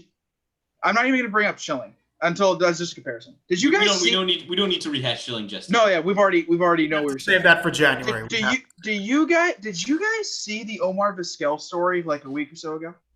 The abuse thing? The Athletic story that had his wife alleged he was in multiple domestic disputes with them. Yeah. Violence. Yeah. Why are guys still going to vote for him in the Hall of Fame? Then? Because they're crazy. I don't know. It's the same people that voted for Curt Schilling. No, they're not. They're not the same, Ben. They're not the same. Don't compare them, Ben. One's a crime. One's a crime. It's the people that like a big haul. People, they don't care about character. It's the people that don't care about character. Here's the difference. Here's the one difference. If you want to talk about big haul versus small haul, and I don't want to make things too fiery here, I just want to say this one thing. If you want to compare the candidacy, the Hall of Fame candidacy alone, based on playing days alone of Omar Vizquel and Curt Schilling accrued the statistics over the course of his career and accrued the big performances to be a Hall of Famer. Omar Vizquel is not a Hall of Famer. I don't care how many Gold Gloves he won. He was never known for big playoff moments, and the most direct comparison. Oh my God. Oh yeah, playoffs doesn't matter. Only sport. Baseball's the only sport. Playoffs don't matter. Well, and just define every other sport. Playoffs do matter. Curt Schilling had his big playoff moments in 2001 and 2004 and 07. Omar Vizquel has never been known for his big playoff moments, and the only direct comparison you can make with the type of ball player that he was between Vizquel is Ozzie Smith. And Ozzie Smith won more Gold Gloves than Omar Vizquel. Gold Gloves do not matter. Defense matters. He was pretty much an equally as good of a hitter, but he made way more All-Star teams, won more Gold Gloves, and had more playoff success. Omar Vizquel is not a Hall of Famer. I don't even really care. Neither Curt Schilling nor Omar Vizquel is a Hall of Famer. Ben, you're wrong. I don't even care about that right now, though. The thought, though, that people would vote for Omar Vizquel and not for Curt Schilling. No one's going to do that. No one's going to vote for Omar Vizquel. If one freaking person elicits the character clause for Schilling and not for Omar Vizquel, I'm going to lose my freaking mind. That's it. I cannot. That is just not okay. I agree with you. I fully agree with you.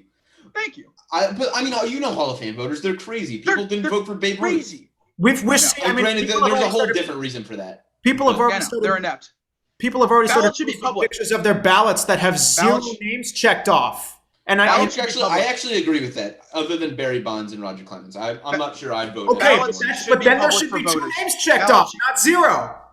You should have to argue, and like if you write for a paper and you vote for MLB Hall of Fame, you should have to write in a column who you voted for. Not everybody even does that. That is egregious. How are you in journalism not open and honest about who you're voting for? You have to defend. You have to. I agree. You have to defend your argument. If you want to vote for 10 guys, most of whom probably don't deserve it, you need to justify why you want all 10 of them in. Conversely, if you want to vote for 0 guys and you think that there's nobody on the ballot who deserves to get in, you owe it to the people who have no say in this, as in the non-BBWAA voters, and to all the fans of these players and teams, you owe them an explanation for why you think no one deserves to get in. It's both sides of the coin. 100%. Everything in between. But I mean, I want to table 100%. this Hall of Fame debate because I know that Ben and Chad can go 20 rounds here, and I know that we got to wrap up pretty soon. But I wanted to close before we depart. I know that we've got to talk about this because this is the most recent news, and that is that today, starting at 7 o'clock Eastern with the Golden State Warriors and Brooklyn Nets, the 2020-21 NBA season will be underway. We're going to see Kevin Durant in a Brooklyn Nets uniform for the first time and facing, of all teams, his former team. We're going to get to see KD and Kyrie thankfully playing on the same court without James Harden. I'm so happy those trade rumors fell flat. As a Nets fan, I did not want to see those 3 guys play together. It was never going to work. You barely want to see these 2 play together. I mean, honestly, like this could be a disaster. It could be great too, but it could also blow up. Well, if these guys, I mean, Durant is not known for being the biggest and baddest of talkers. Kyrie Irving obviously does that to an exponential degree. If Kyrie could just sage thing. I mean, if Kyrie could just keep the drama on the down low and just get on the court and, try to mesh well with Durant, the Nets might actually be good. Really good. I'm not the biggest watcher of NBA basketball. I know that you guys probably all watch the NBA more than me, so I want to defer to you guys at this point and just get your thoughts. What are your thoughts on the fact that the NBA season is starting up, and that it's starting now? It's brilliant that the NBA was able to get their start up before the NHL was. I can't believe the NHL had 2 weeks head start, and now they're starting around Christmas time, which totally worked in what was that lockout year? Was that 2012? 2013, I think. 2013. It was the same year. Whatever. Yeah. Whatever year the NBA did it at December, they basically started on Christmas. Worked perfectly. Like people have argued they could do that anyway. Yeah, I'm really sorry, guys. Before we get too into this NBA debate, I have some more editing that I need to get to. For my story that's going out tonight. I really enjoyed talking with you, and Ben, it was a pleasure. It was great being back, guys, and I'll see you all later. Absolutely. Ben, thank you so much for hopping on and keep pumping out all that great content for Phillies Nation. Yeah, I sure will. I'll see you guys. Later, Ben. Adios, compadre. Philadelphia Phillies guru Ben Silver. I'm honestly, I know that, I'm glad that the COVID pandemic has not changed Ben's ability to doesn't like wild arguments. Doesn't care about postseason success. I'm glad that Ben's personality here at WTB, in terms of a WTBU sports personality, has not changed a bit. And I hope that Ben cares more. Ben cares more about Michael Jordan's regular season MVPs than asylum MVPs. That's just who he is. He doesn't care about postseason success. Postseason success means nothing to him. But anyway, as we close out here, I mean, it is interesting to note, that the NBA, with all of their both on the court and off the court drama that they've been dealing with over the course of the pandemic, that they've gotten their act together, and before the new year, they're kicking off a season. It was just annoying that the NHL, like I wrote about it a few times, but like the NHL they had a 2-week head start in the NBA, and it took forever to go through it. The fact that we're even thinking about doing a bubble was a stupid idea. The players were never going to sign up for that for a regular season bubble. They hated it for the postseason. So I can't imagine them doing it for like 4 months away from their families. It's a stupid concept and should have been X'd right away.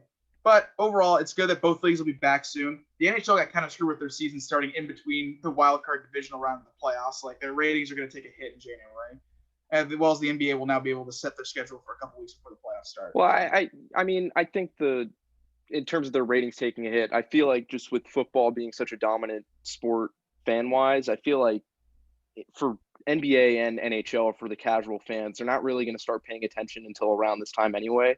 I feel like the NBA Christmas Day slate tends to be like when most casual fans will really start paying attention. So I don't think the NBA loses anything here by starting. No, I don't think so at all. Starting tonight. I don't think so at all. I think the NHL loses something by starting in mid-January. NBA, I think, NBA can start at Christmas like every year pretty much. Yeah, but I don't know how much. Even in a normal year, like how many people? It's not like more people would be watching the NHL during the NFL playoffs just because they start then. I feel like I don't know. I don't think it's going to be a huge difference. Like once it really gets into gear and they're past the NFL playoffs and everything like that, I think it'll be better for them. Yeah, I just think it would have been nice if they started at the same time as the NBA before the NFL playoffs kicked in. But it doesn't really matter in the end. It's going to be interesting to see, though, which league it gets fans in first or fans at all. If they're going to wait till the playoffs, if there are going to be any regular season teams, that can depend on county, state. Who knows? Like I would imagine Florida would be before Massachusetts, but who knows? Yeah, I mean, they're both indoor sports though, which makes it which makes it a bit more difficult with that type of thing. So yep. Yeah, I mean, yeah, I don't really have a ton of thoughts on this, just because, as I said, I'm not a huge watcher of of this league. But so you guys both agree that with the NHL, it's going to be a bit of a detriment for them to start after the new year. What also sucks for the NHL is they depend on the most money. But the NHL depends on the most money from revenue from ticket sales, and so they're going to be really struggling with that if they can't get it through this year at all. Like the NHL is going to be super tight if they have no fans again until like maybe the playoffs. Like that's going to be pretty hard. The NBA can manage it. They have nice TV deals. NHL's got to split through TSN and NBC Sports, so they always have an issue with that one, which is just more so like this year in general, not necessarily starting in January, but. So in terms of what to look forward to, any comments on what to look forward to here with these first games coming up over the course of the next few days, either tonight, with Nets Warriors, or the LA matchup tonight at 10 o'clock. It's still, one thing that will forever blow my mind, and I know that this has to happen for people on the West Coast, but I just can't stand games starting at 10 o'clock at night. I get it that for West Coast people, for games on the West Coast, it has to be done. But it's so frustrating. If you say, you're somebody who lives on the East Coast, like Joe and I do, and you want to watch that game. I mean, if you're, somebody who has to go to work the next day, you're not watching it. Stay up and watch a 10 o'clock game, even though this game could be incredible. Lakers Clippers to kick off the season. That's unbelievable. That's a great matchup. That would be the equivalent to Ravens Steelers on an opening day in the NFL, something like that. And it's just it's so annoying that it's going to be. I wish I'm okay with it for being regular season games, but when it's the finals, it's so dumb. Like when they do like 8:30 Eastern tip off for like West Coast finals games and their time, and it's 11:30. It's just like you're telling your entire Eastern audience, F off, you're not gonna be able to watch this. Or even when they start at like 9 and the tip offs at 9 Eastern, like cool. So now and then no young kids will be able to watch this game. Cool. Good job growing the brand, NBA. They're so dumb with like that. Why don't they ever do like matinee games or even like 5 o'clock Eastern starts on like Sundays and Saturdays? I mean, it's $1 million. Never think of doing it. I think just as much as baseball has its own baseball problems. Sucks with that too. The World Series in 18, Dodgers, Red Sox. Yeah, they would start at like 8:30 Eastern. Great. Well, Halloween weekend. Way to get the young guys to watch. That may have had a bit more to do with just TV contracting, which I think also is stupid and ridiculous. Dumb. I don't think any playoff game should start later than 7 o'clock Eastern ever. Just because it's, the playoffs are the time when the most fans are tuned in. The diehard, hardcore fans are the ones who are going to watch all throughout the season, of course. But when the playoffs kick in, that's when everybody who followed the team more lightly is like, oh, wait, it's the playoffs. I got to tune in and watch. Except when it's starting at 8:30 at night or 10 o'clock at night, and you have far more responsibilities to deal with that you can't do this. It's the dumbest thing. It's the dumbest thing that happens in sports, and there are a lot of dumb things in professional sports. There's nothing dumber than baseball playoff games starting at noon during the week. That is the dumbest thing of all time. I agree. Scheduling, you could do a whole lot of things differently with scheduling, but again, the NBA and NHL can balance 8 games happening from a slot about 7 hours, all happening pretty much at the same time. MLB gets nervous when there's like 2 games overlapping for like 45 minutes. So cool. You'd rather just have nobody watch at noon than having like at least some people in Baltimore watch their games opposed to having people in Detroit watch. Like baseball playoffs is a pretty regional sport anyway. Like people in Baltimore aren't going to watch a Tigers playoff game for the most part, unless they're playing the Orioles. Like they're so dumb with how baseball handles this. It's so dumb. I know. We could probably go on for another hour of this show just talking about all the ways that these leagues just schedule things horrendously. it's hilarious and it's also sad because these are the leagues that, you know, we idolize the most, and this is a focal point in everybody's media diet and entertainment diet, and yet they do so many things wrong even now. Joe, so one thing before we leave, you have to get this in your mind. I want you to think next time you're on, answer the question: who's the worst commissioner, Roger Goodell or Rob Manfred? Multz and I have been debating it the whole semester. It's hard to come up with an answer. Teasing it. Yeah, exactly. All semester, and at this point we're either going to have that debate in a forum like this, where it's, you know, 4 or 5 of us here on our Zoom show, and we'll put it onto the WTB Sports YouTube channel. I think that honestly that would be more fun instead of, you know, tabling it for, you know, Chad, just you and I, if that's the way. No, we should have as many people as possible. Absolutely. Actually, I'm thinking about this now. Now you got me thinking about this. What it would really be amazing, because if you could get 5 people here on Zoom, you've 1 moderator and 2 people taking each side. 2 people saying Goodell is worse, 2 people saying Manfred is worse, and we could easily make an entire show out of it. I'm not going to forget this now. I'm writing that down. Yeah. I don't even know. Like, yeah, I need some time to like really think about that one, because it's just they're both just so out of touch with everything and just have done so many inexcusable things, what just to the detriment of their respective leagues, and so many questionable like handlings of off the field you know, situations. Yeah, I'd really need to like sit down and just like write out everything, like a pro con list on each side, or really just a double con list on each player or each commissioner. But yeah, that's a real debate. Yeah, I feel like, especially just, you know, my final thought on this, and I really do hope that at some point during winter break we actually do have this debate, that, you know, it's not so much weighing the pros and cons, it's really just taking a scale and weighing the cons of each side. It's like, honestly, it's just like what matters, like who ruined the sport more versus who ruined the league more. It's just a matter of like who you debate. All that should have everybody out there excited.